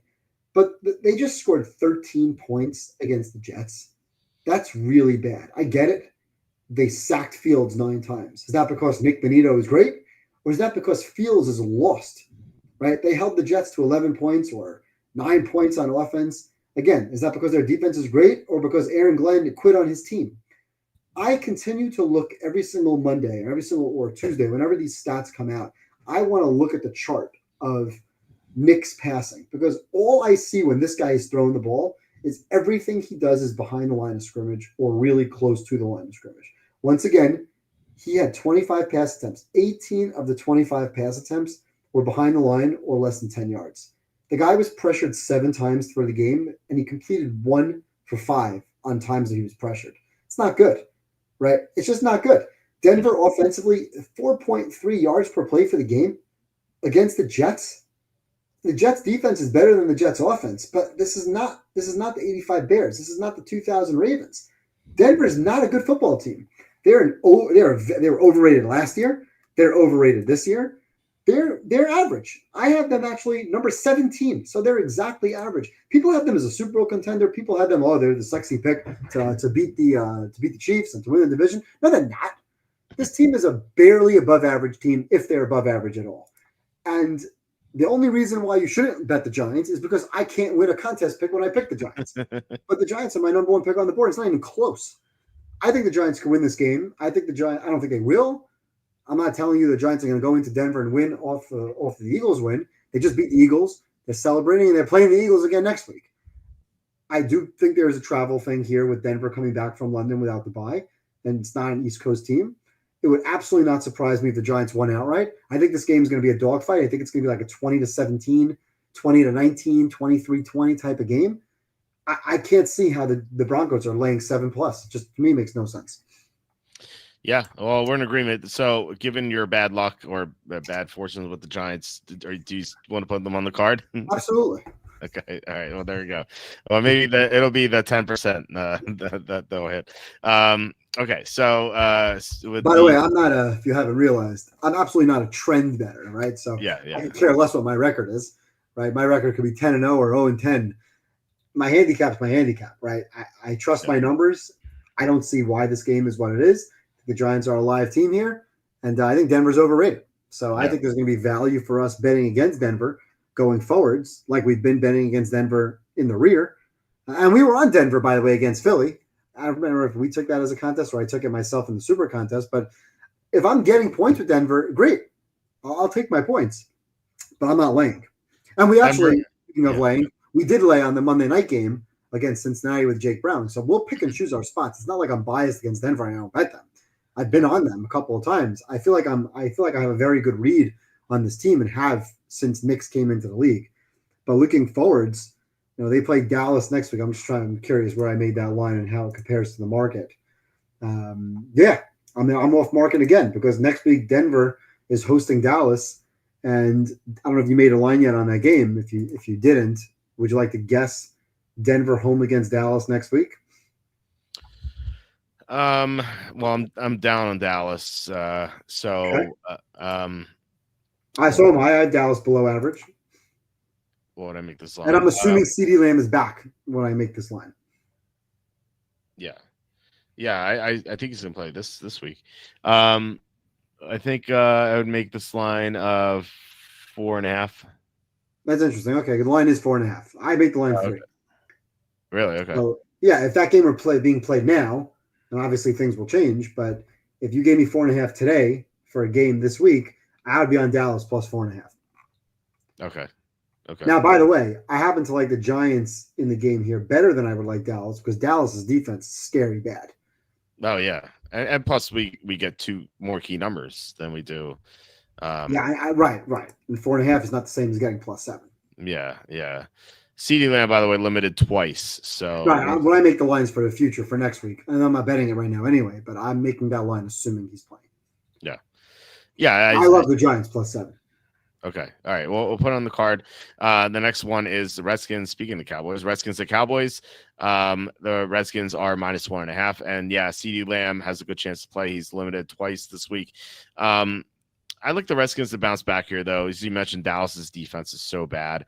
And the Redskins coming off a loss. It looked like, I don't know if you felt this way, but it looked like the Redskins to me, they just kind of were like loosey goosey in that game. Kind of like they were laughing a lot, just joking around. They're coming off a win across the country against the Chargers, came back. They were favorites in in this Monday night game that was rainy and stuff like that. I don't think they quite took the Bears seriously, and it hurt them. And so now that they're coming off a loss, especially against a divisional rival, I think we're going to see a better game from them. And here's the big thing that the Redskins are probably going to get some guys back from injury. I don't know if Terry McLaurin is quite going to play. I thought I saw like it might be a challenge for him to play, but it sounds like Sam Cosmi is going to play, and he's their second best offensive lineman. So getting him back, and I don't think they're rushing him back either because last week he was full in practice and he didn't play. So I think they're just kind of like making sure that he was 100%. And I think that just gives them a big advantage here against just this horrible defense. So I like Washington to bounce back. What do you think? Well, first of all, you could put up what Cam Aiken Eagle. It said points, and more points. That's exactly correct. This game is going to have 60 plus. Yeah. Dallas can't stop anybody, and Washington's defense has been very poor lately. I completely agree with what you said about how they were lackadaisical last week, just kind of sloppy. Yes, the rain. So I think given what happened last week, I think they bounced back and are a little bit more buttoned up this week. Dallas, what a sad loss to Carolina. To blow that game, and I was on the Carolina side +3.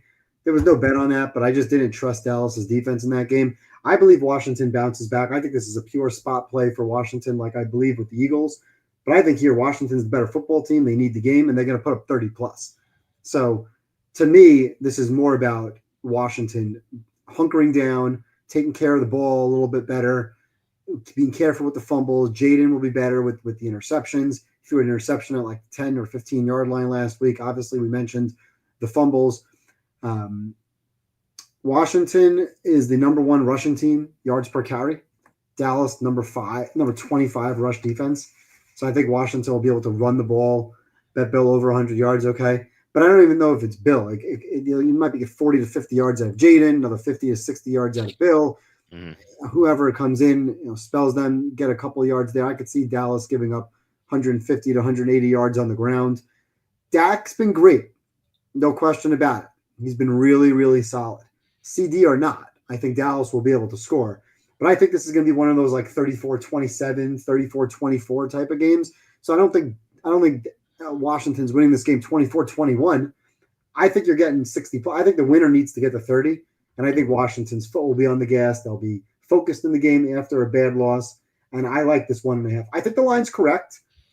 With a CD Lamb in, I made the line 2.5. So I don't think there's huge value, but I like this team to bounce back and win. So you're giving me under a field goal, I'll take it.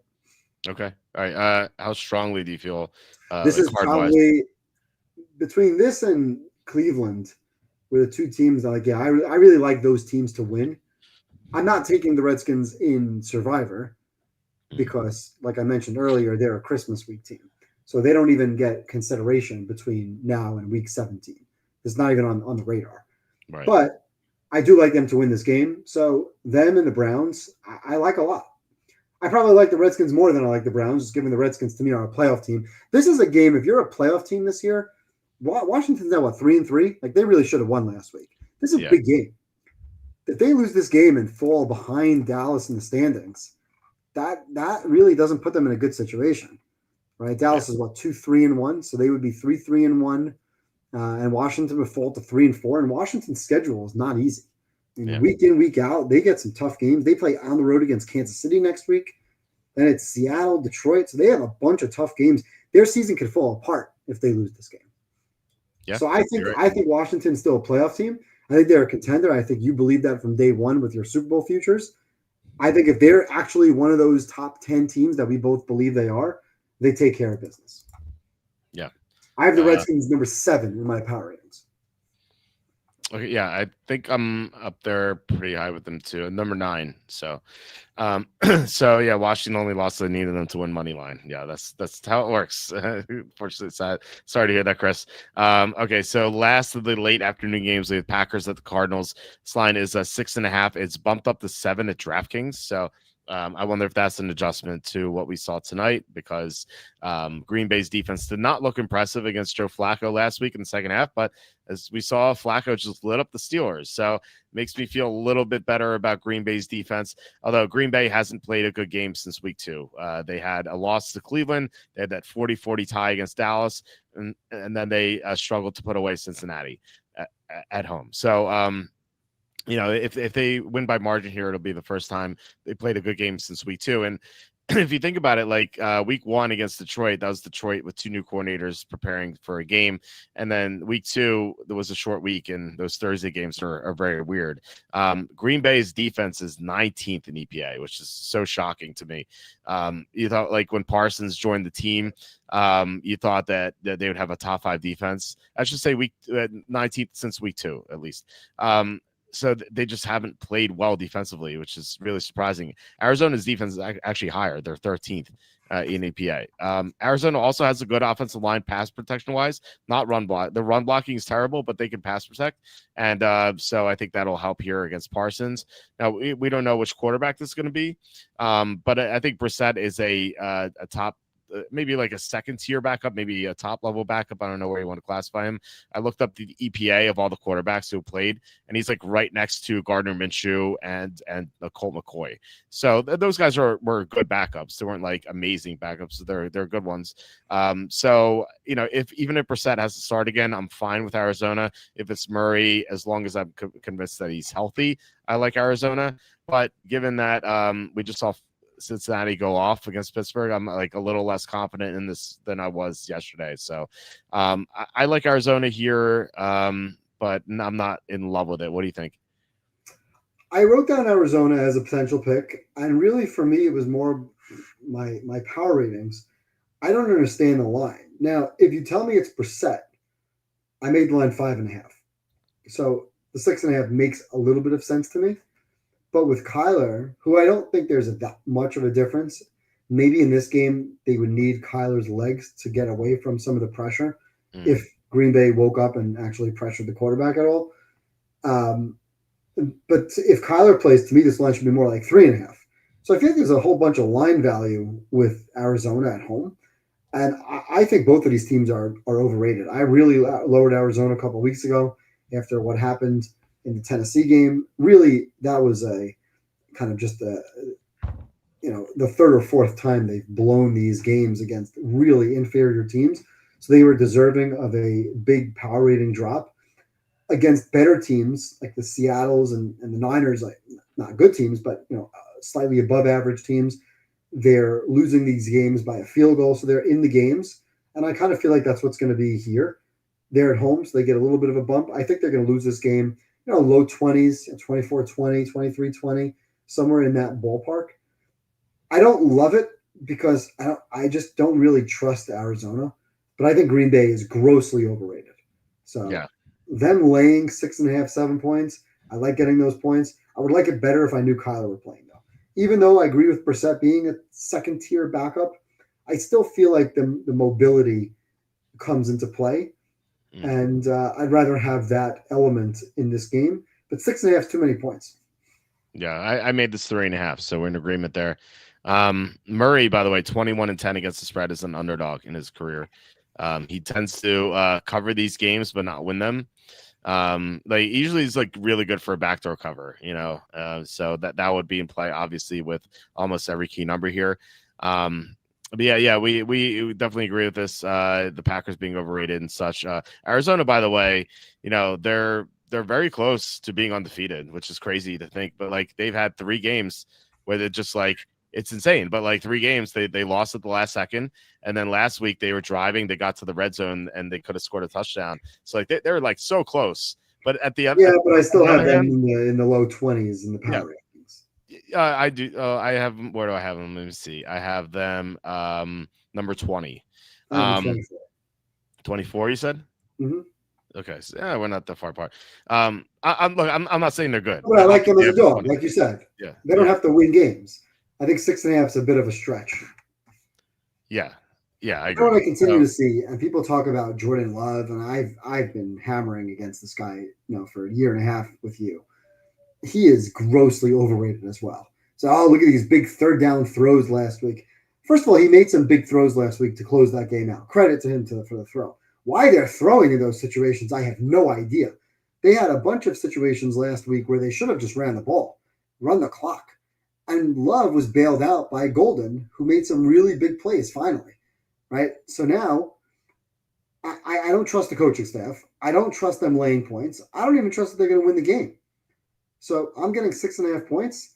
I'll take that. I really hope this week there are people who take the Broncos or take the Packers in Survivor, and the Steelers, of course. And these medium size favorites, these sub touchdown favorites. And of course, unfortunately for me, if I take the Bears are in that mix as well. There are going to be upsets this week. A bunch of these 4.5, 5.5, 6.5 point favorites are going to lose. We've already seen one tonight. There's going to be a bunch more. I think the Cardinals are absolutely a live dog in the game. yeah, I definitely agree.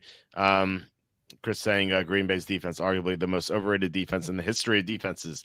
They've forced 2 takeaways all season, and one of them was Flacco forcing a pass on 4th and 8 when he was with the Browns. Yeah, they're not getting turnovers. They're not stopping anything. It's kind of embarrassing that they got Parsons and they're just mediocre on defense. So, yeah, how strongly do you feel about this game, contest wise? It wasn't a top 5. It was one of my highlights. So, as I go through every week, let's say I have 7 or 8, I'm generally going 5-3 or 5-2 or 4-3 in my top 7 or 8 picks. And a friend of mine joked to me tonight. He asked me about one of the games, and I said that's like my number 10 or 11. He's like, "Yeah, but you're really good in your 10 or 11. You stink on your number 1 and 2." And so that's when people ask me who my favorite pick is. I never give an answer because I don't have a favorite pick. Giants +7. So. Is it one of my top 5? No, probably not. But is it? I always like dogs better than favorites, and I like the dogs getting that 3.5 to 7 points range. So I'm absolutely comfortable putting them in. If you ask me what's my number 5, maybe the Eagles I like a little bit more, or the Patriots. But the Patriots are laying 7, so would I rather be getting 6.5 than laying 7? Yes. Do I trust the Cardinals? Not really. Mm-hmm. But I think this is more for me about Green Bay being overrated and being favored by what I think is too many. So do I think Green Bay will win the game? Yeah, I do think Green Bay will win the game. Do I think they'll win by margin? No. I think it'll be a back and forth game just like you saw the Cardinals play last week. Yeah. Yeah, I think that's how it's going to go down. All right, we had 3 more games left. We had Falcons and 49ers. This line is 49ers -2. Niners lost yet another player last week, Fred Warner, going down. So it was just a disaster. My favorite player on the team. Yeah, that's just brutal. Like their defense already took a huge shit with Bosa, and now with Fred Warner, just complete disaster defensively. Offensively, though, George Kittle may play, so that's nice, I guess. And we'll see about Brock Purdy. We'll see about Ricky Pearsall. I don't know if I'd count on them playing this week, but Mac Jones has done a pretty good job so far. We had George Kittle limited twice, Purdy limited twice, and Pearsall is. Pearsall's not going to play, and Purdy's not going to play. Yeah, DNP twice. Saying Mac Jones, Kittle thinks he's going to play. Maybe he suits up. Maybe he doesn't. I don't think he'll be a factor. But from an injury perspective, I do not think, from what I'm reading from the beat writers, which I read every day, you're not going to see Purdy and you're not going to see Pearsall. Okay. All right. That makes sense. So Niners still banged up, so we're going to see Jones to Kendrick Bourne once again. Atlanta, they had just had a great game against Buffalo, but we saw them last time they played on national TV. They beat Minnesota, and then the next week they laid an egg against Carolina. Do they do that again? Maybe. I mean, Bijan after the game said all eyes were on us in that game. During So 2 games. you're right, right. So yeah, exactly.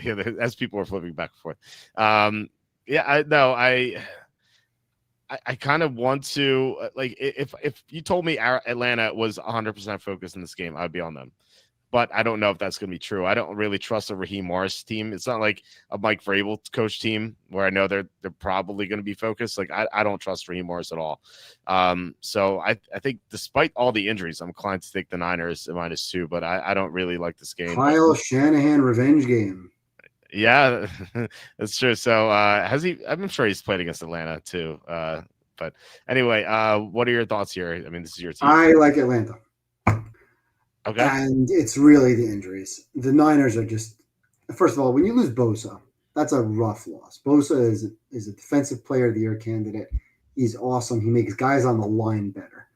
Fred Warner is the leader of the team. He's not just the leader of the line and getting pressure, because Bosa won a game for them in the Seattle game. He arguably won the Saints game when he ended that game. Fred won the Rams game with the stop at the end, but Fred's the guy who wears the green dot. He is the emotional leader of the team. They're going to continue to let the middle linebacker wear the green dot. That's now Tatum Bethune. Okay. Raise your hand if you've heard of that name before. That's not Fred Warner, who's one of the best defensive players in the league and has been for the last 5 years. And to me, not biased, okay, Fred's one of the best defensive players I've seen watching football in 30 plus years that I'm watching football. That guy is awesome, awesome player. Losing him on the field is such a big you cannot quantify what that means to the team. Now I think Salah has done a great job. I said before the season that I think Salah coming back was going to be massive, especially for the young players. But when you're a young player and you have guys like Fred Warner on the team calling out the plays, calling out the formations, that's so important to have. And not having him is just going to trickle down to everybody around him. I don't see how they're going to stop Bijan in this game. Now, I saw that game against Carolina with Atlanta, and I said afterwards, I want no part of Michael Penix. He's obviously bounced back strong, and that game looks like a complete aberration. He was great last week. Drake London was great last week. If they just give the ball to Bijan or let Bijan get him out in space, they're going to be just fine. Now, the other thing about the injuries is Mac Jones. He's awful. I know he's looked good. People said, oh, he's played well. No, he hasn't. He's got turnover-worthy plays written all over him. Like every other drive, he's putting the ball in harm's way. It's just the defense doesn't catch all the bad picks that he throws or wants to throw. So I don't have any confidence in the Niners coming back when they're behind. I've mentioned numerous times I have no confidence in the coach who loves to kick, loves to punt, is not aggressive. I understand the spot is purely for San Francisco. Obviously off the loss last week. Atlanta looked great, national TV game. Their defense was awesome. They got after Allen a ton. There were a number of times where Chris Fowler and Dan Orlovsky is one of the worst announcers in history of football, and Riddick, who's almost just as bad as Dan O. I think on multiple occasions I heard them talking about how good the Buffalo offensive line was. Are you serious? Oh my God. That offensive line was dreadful. Allen was under siege every single drop back. He didn't have time to do anything.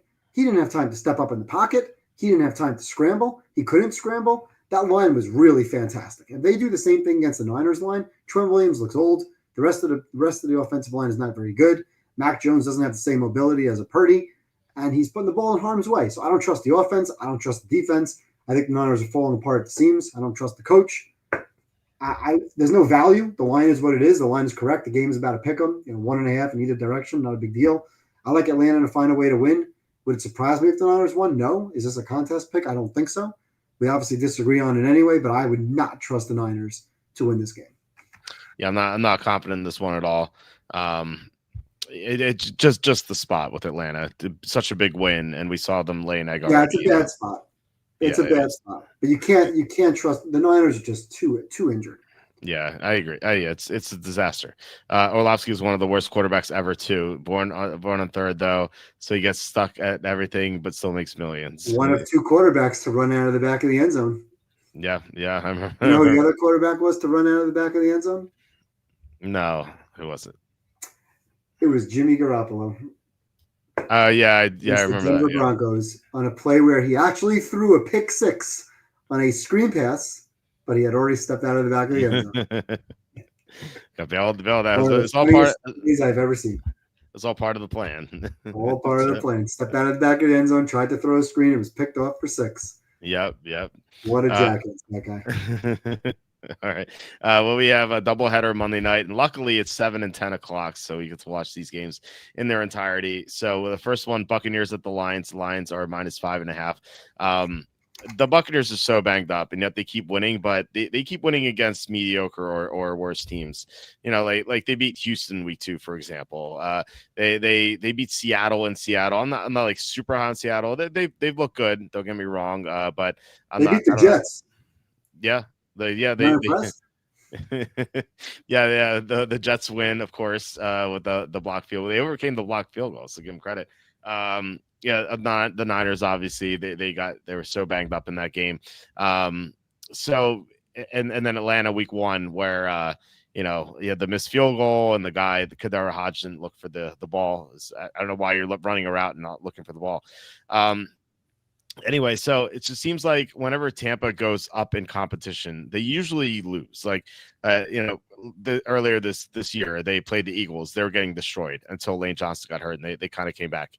And then last year, a Monday night against the Ravens, they like a big step up in competition. They got blown out. If the Buccaneers were healthy, maybe they could keep up here with the Lions. Like Mike Evans may play, but I don't trust him to be 100%. Emeka Buka is injured. Chris Godwin's going to be out, obviously. They're still missing 2 offensive linemen. They're still missing a couple defensive players. This team is just so banged up, and yet they've accumulated this 5-0 record, but it seems so fraudulent. Whereas you have Detroit coming off a loss to the Chiefs. They're going to be looking to bounce back. I really like the Lions in the spot. What do you think about this game? Spot play for Detroit. I agree with that. With the injuries, it's going to be, I think, too much to overcome here for Tampa. I do like Detroit coming off a loss where they didn't play well. Obviously, they had a couple of mistakes. They had some creative plays.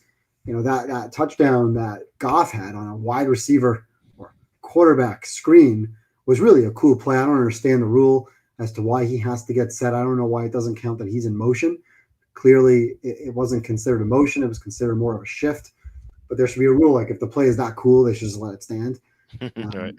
But I think this is one of those games where the over-under is in the mid-50s or, obviously low 50s. But I think this is a high-scoring game. So when you have these high-scoring games, I don't worry as much about laying 4.5, 5.5 points. I made the line 6.5 here. I think this is one of those like 34-27, 34-24, similar to the Washington-Dallas game, where I think that, when you have a line, when you have a spread or an over-under that's like 39.5, a low-scoring total, something under 42, right? Something in that 36 to 39 range. You expect the game to be like 20-17, 20-16, 20, 17-13, something in the low 30s. Points are a lot harder to come by. When you have an over-under that's in the mid-50s, when it's more touchdowns, can't you see this game being like 35-28? Like that Houston game where Baker had a chance to come back and Houston was covering. And then Baker converted a big third down and ended up scoring a touchdown, right? So I think this could be one of those games where Baker finds a way to have these one-score games. But I think here, this is not your 27-24. This is more your 31-24. Yeah. I think Detroit's going to come out, foot to the gas. They scored 17 last week. I think they're going to make a statement. I think they're going to put up a lot of points. It could be very similar to the Seattle game where Seattle put up 35. Obviously, in that game, Tampa Bay put up 38. I don't think they're going to get the 38 here. Liam McNeil is supposed to be back. Hutchinson obviously is playing well. I do worry about the Detroit secondary. They've been missing some guys. They missed some guys last week. I don't know if they're getting anybody back. Obviously, Kirby Joseph was suspended. So that could be an issue with some secondary guys missing. But Tampa doesn't really have any receivers.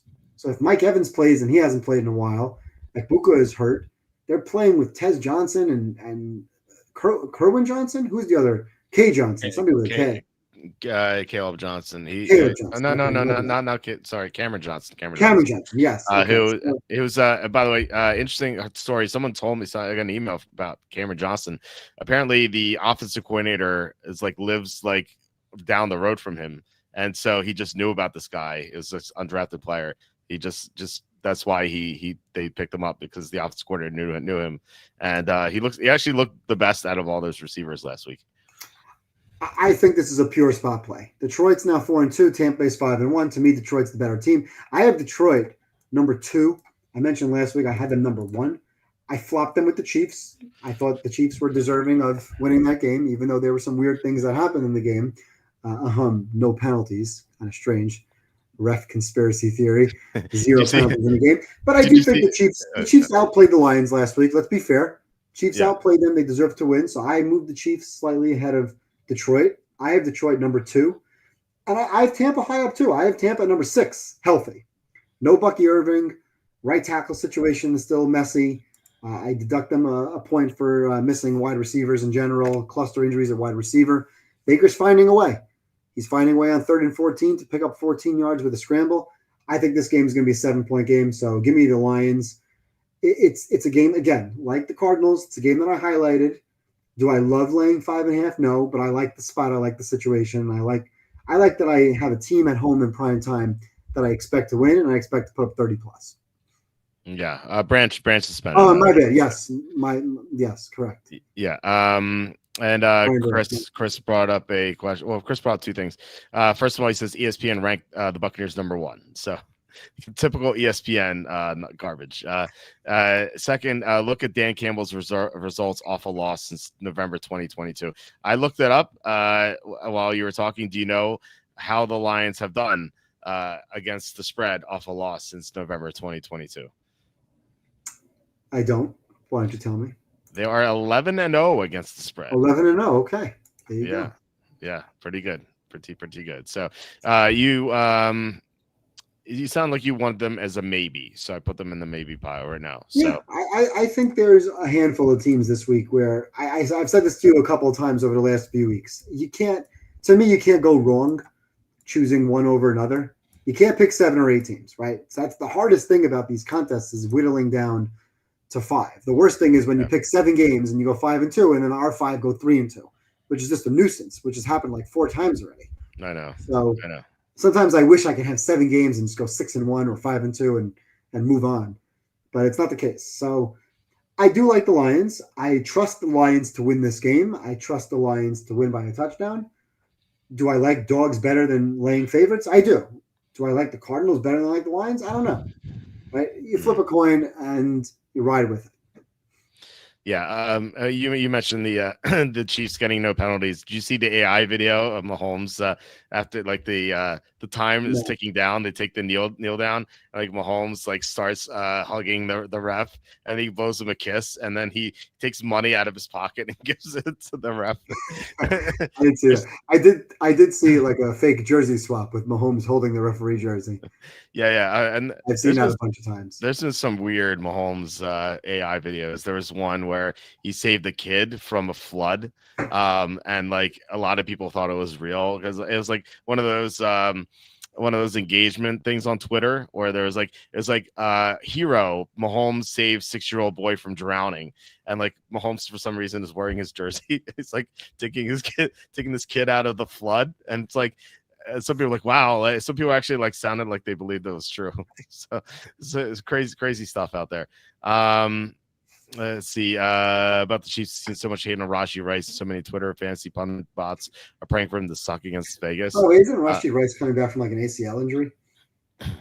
Yeah, no, it wasn't quite the ACL. I think it was like it's something related to that, but it wasn't. It didn't tear a ligament, so it wasn't as bad. But he hasn't played football in 2 months. So.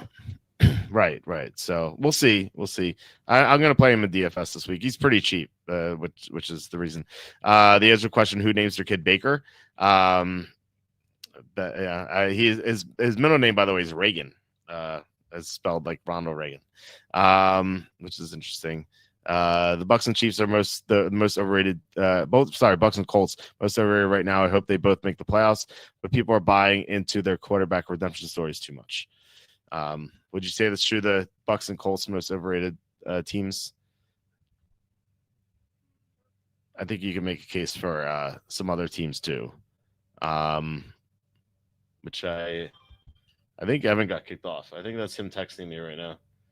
Um, am I not on? I mean, guys, let me know if you can hear me. Because it says I'm connected. So there we go. Yeah, I heard Rice. Yeah, he's frozen. Okay, so I'm good. I'm good. Okay, so glad to hear it's me. So thank you guys. Really appreciate it. Let me text him back. Okay, it's you. Okay, all right. He's coming back. Here we go. Here we go. You're back. Yeah, it's always confusing when like that happens and I'm like, wait, is this me? And so I had to ask the chat and they all said it was me. So okay. Well, there you go. That's okay. So you're back. So okay, so we can go to the next game with a final game, which is Houston at Seattle, 10 o'clock. Seattle's -3 or -3.5 in the contest. 3 in both. Yeah, 3 in both. Yeah, which was music to my ears here. So I think you can look at this game simply by saying, this is a severe mismatch. Houston's offensive line, one of the worst lines in the NFL, maybe the worst, against Seattle's defensive line, one of the best defensive lines in the NFL. So you would think Seattle would dominate the trenches when Houston has the ball, and then you'd think, okay, Houston has a great defense, right? Well, they do have a great pass defense. It's amazing pass defense. The run defense has been a little leaky, 21st in EPA since week 2.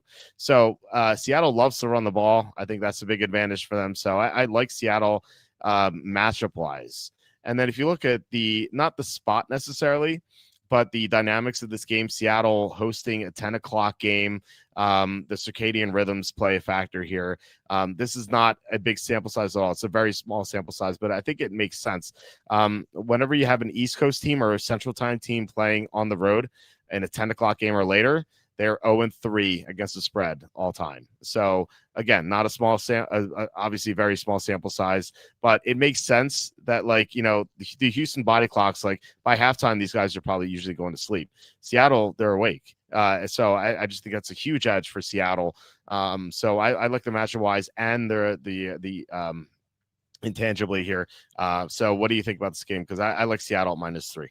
So you mentioned the late start time. I don't really put any real credibility into the start time.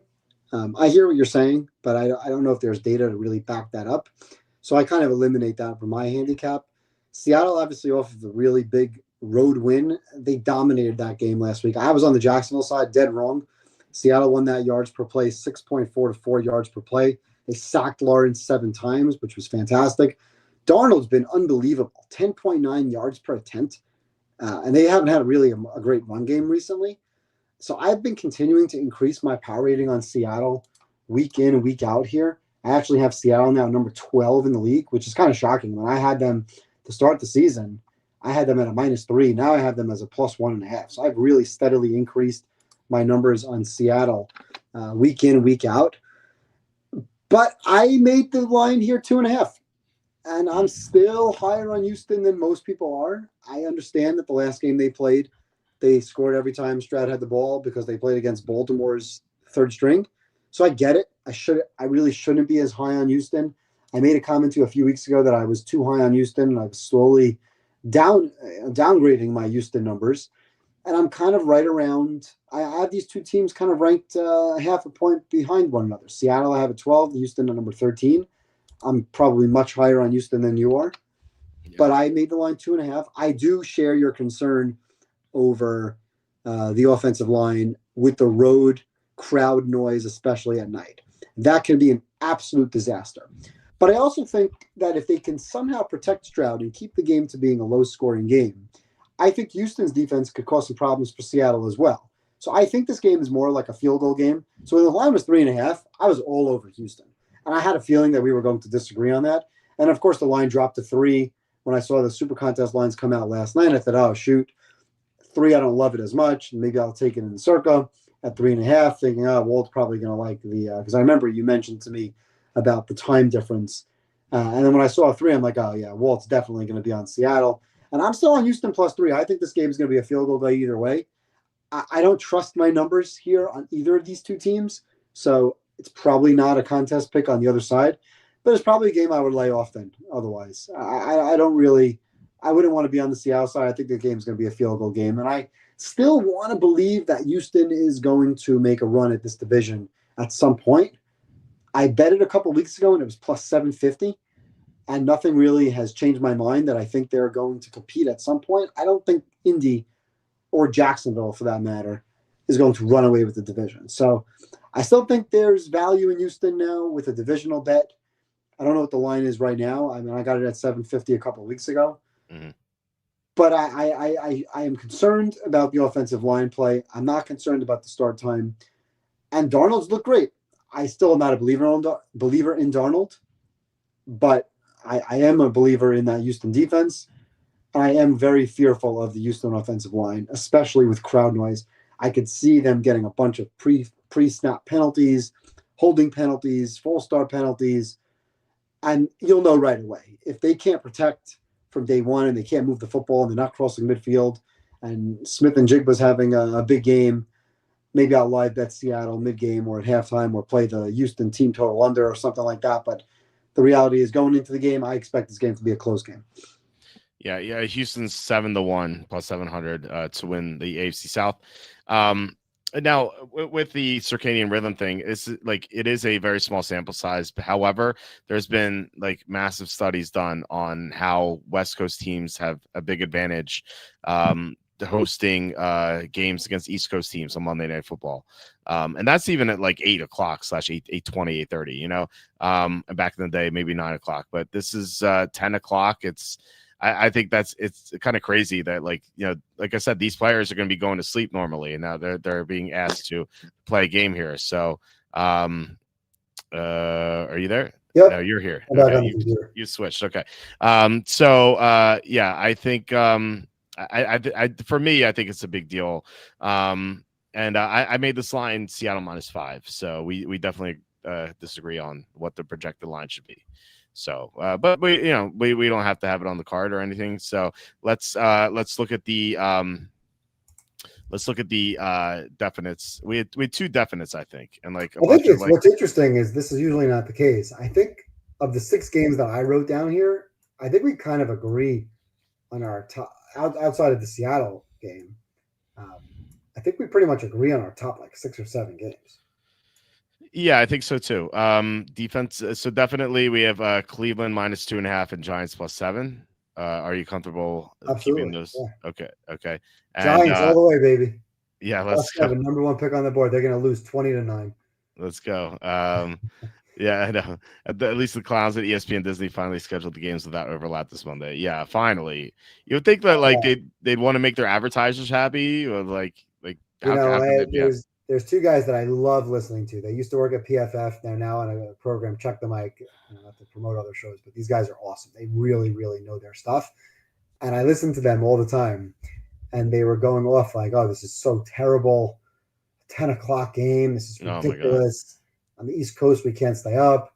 There's another show that I listen to where the host, who's really more of somebody who's just announcing the real person, she's like, it's Sunday Night Football. And I'm going to sleep at halftime, or it's the Sunday morning and I'm waking up late. It's like, you're a professional bettor. Like, I know who this person is. I don't want to mention names. Like, you're a professional bettor, and you're like actively coming out and telling people that you're just not watching the games. Yeah, I can't stand that. I understand that we're not professional analysts here, right? We're not on ESPN with all the other talking heads like Ryan Clark and the Dan Orlovskis of the world. Right. At least those people watch the games. I love the fact that the game is on at 10 o'clock.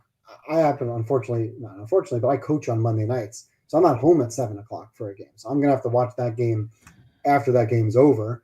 I'll watch that game on the rewinds like I do every week anyway with the Game Pass. But I love the fact that games are mixing the times. Like, to have games at the same time makes no sense at all on a Monday night. No. Like, the people are flipping back and forth. First of all, most people nowadays have either 2 TVs or an iPad or something where they can stream a game. So it's not like you're watching one and can't watch the other. But it's utterly ridiculous that the NFL can't. They should do this every week. Do a 7 and a 10 o'clock game every single week instead of having 9 games at 1 o'clock, which is absurd. Yeah, we're in complete agreement, and they make people on the West Coast wake up 6:30 in the morning. Like, we can have some 10 o'clock games. Yeah, Chris says, give me the 10 p.m. games over these 9:30 a.m. Europe games. Yeah, 100% agree. It's ridiculous. Even if they did 7 and 9:30, I think that would be acceptable too. Like, just kind of give them the half hour. But it's like you can't stay up. Like, people would watch the night shows. Like, back in the day, you had Carson and stuff like that, and you had Leno and Letterman. People used to watch that stuff all the time. And Back in the day, Monday Night Football was at 9:15. yeah, I know. It's Back in the day, Monday Night Football began at 9:15 every week. It ended after midnight every week when I was a kid growing up. Yeah, I remember that. And I when I was a kid, I'd watch. These, like, who are these adults that can't watch football at night? Like, come on. I get like nodding off in the fourth quarter if you're exhausted, but like you can watch at least like half of it, at least 3/4 of the game. Like, come on. Anyway, we have a bunch of maybes here. Gonna post it right now. So it maybes: Eagles -1.5, Patriots -7, Saints +4.5, Cardinals +6.5, Lions -5.5, Redskins -1.5. So we have two maybes. Two definites. We need three of these. We have what was it, 6 options to choose from? I would eliminate New Orleans. I just don't want to be on that game. I may take Bears and Survivor and feel really stupid about it afterwards. And the reason I would feel really stupid about the Bears afterwards is because Jake Moody is their kicker. With Cairo Santos out for now. And I know I'm going to come on here in a week from tonight and say I shouldn't have done it. I tried to get cute. I tried to sneak the Bears through, and Jake Moody just shit the bed. He missed an extra point, and he missed 2 field goals, and they lost 24-23. Yep. Or 25-24. They seem to like playing 25-24 games. So I don't really want to be on that game on the Saints side because I am leaning towards using the Bears in one of my potential survivors. Okay. So I would take the Saints out of that mix. And then I don't really care. To me, it doesn't really matter. There's a case to be made about all these games and why one would be better than the other. I would say my strongest feel of all those games would be Washington. Okay. So we need to pick 2. We need to pick 3 out of these 5. So for me, my 3 strongest would be New England, Arizona, and Detroit. Although I'm a little less on Arizona now, so maybe it's New England, Detroit, Washington. I think for me, I'd like to definitely have New England on this list. Are you okay with that? Yeah, for me, it would probably be Washington, New England. I want to say Philly, but okay. I feel like Philly, if we're wrong about Philly, if they're really the team that's going to be from 2 years ago, I'm just not willing to believe that yet. So the question is, I don't believe that, but I don't want to bet it. Let me wait another week or 2 before we bet on or against. The good news is with Philly is if they do fall off the cliff, we're going to know.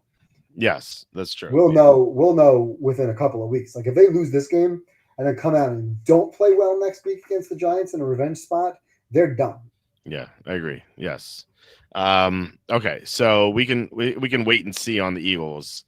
So, any thoughts to Arizona versus Detroit? No, I don't have a strong opinion either way. I mean, I always lean more towards dogs, but in this case, I mean, I don't really have a rank. Flip a coin. To me, it doesn't matter. Okay. All right. Well, I personally like Detroit better, so I'll put them down for now. But if there are some injuries or whatever, then we can make the change. So, all right. So this is our card, week 7 card here. So Cleveland -2.5, Giants +7, Patriots -7, Washington -1.5, Detroit -5.5. So that's what it's looking like right now. And hopefully this is 5-0, or at least 4-1, because they'll probably be 4-1 going into the Lions game on Monday night, and they'll be up by 7, and Baker will do Baker things, and somehow that game will be tied, and the Lions will win in overtime. Yeah, right, exactly. And if they win in overtime, do they delay the start of the other game? No, they don't. No, of course I will not. not. Well, I do like this card. Well, although we say that every week, but still, hopefully we've had a lot of bad luck this year. Not too much good luck going our side. Like I was complaining last night where, or maybe it was the night before, because like of course like Jordan Davis runs back that touchdown where he didn't have to, and then Derwin James could have run back and he didn't, and so like if Jordan Davis hadn't done that, I wouldn't have complained. But it's like, can I at least have both? Or Right. like neither, like Right. it's just so, it's so frustrating. Yeah, it's um been frustrating. yeah, so hopefully we have better luck in turning things around, although luck wise not off to a good start with those miscounted receptions by Jalen Warren tonight, and not getting that third catch by Kenneth Gainwell. But maybe we're getting the bad luck out of the way, so hopefully we have a better Sunday and Monday. So, all right. Any final thoughts before we head out here? No, like I said, I think last week was rather uneventful. We didn't have any real bad beats last week.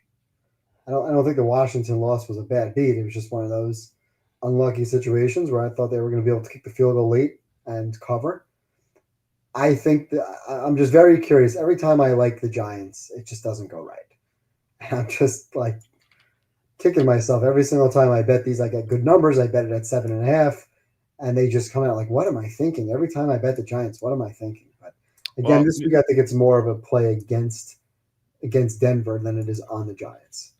And the it's Cardinal play is a yeah, play yeah, more against the Packers than it is on the Cardinals. right, yeah. It's a new quarterback for the Giants, so maybe things will be different. You know, we'll see. Had it not been for a downpour at the end of that Monday night game, Washington wins. It very likely gets the field goal too. Probably, yeah. Yeah, Probably, probably. yeah. So, And I'll ask um, you your opinion because I know I don't, generally don't. It's not that I don't care about other people's opinions, but in general, I don't like to be biased or pick one way or another. But what do you think about? Do you think it's crazy to take the Bears as a survivor? I'm sitting here staring at New England, telling you how much I like New England. We like the -7, but you understand my line of thought, right? It's that New England gives options down the road yeah. and protects against the upset, which happens all the time. Mm, But it gives you a greater chance of losing one of the entries when you go multiple teams.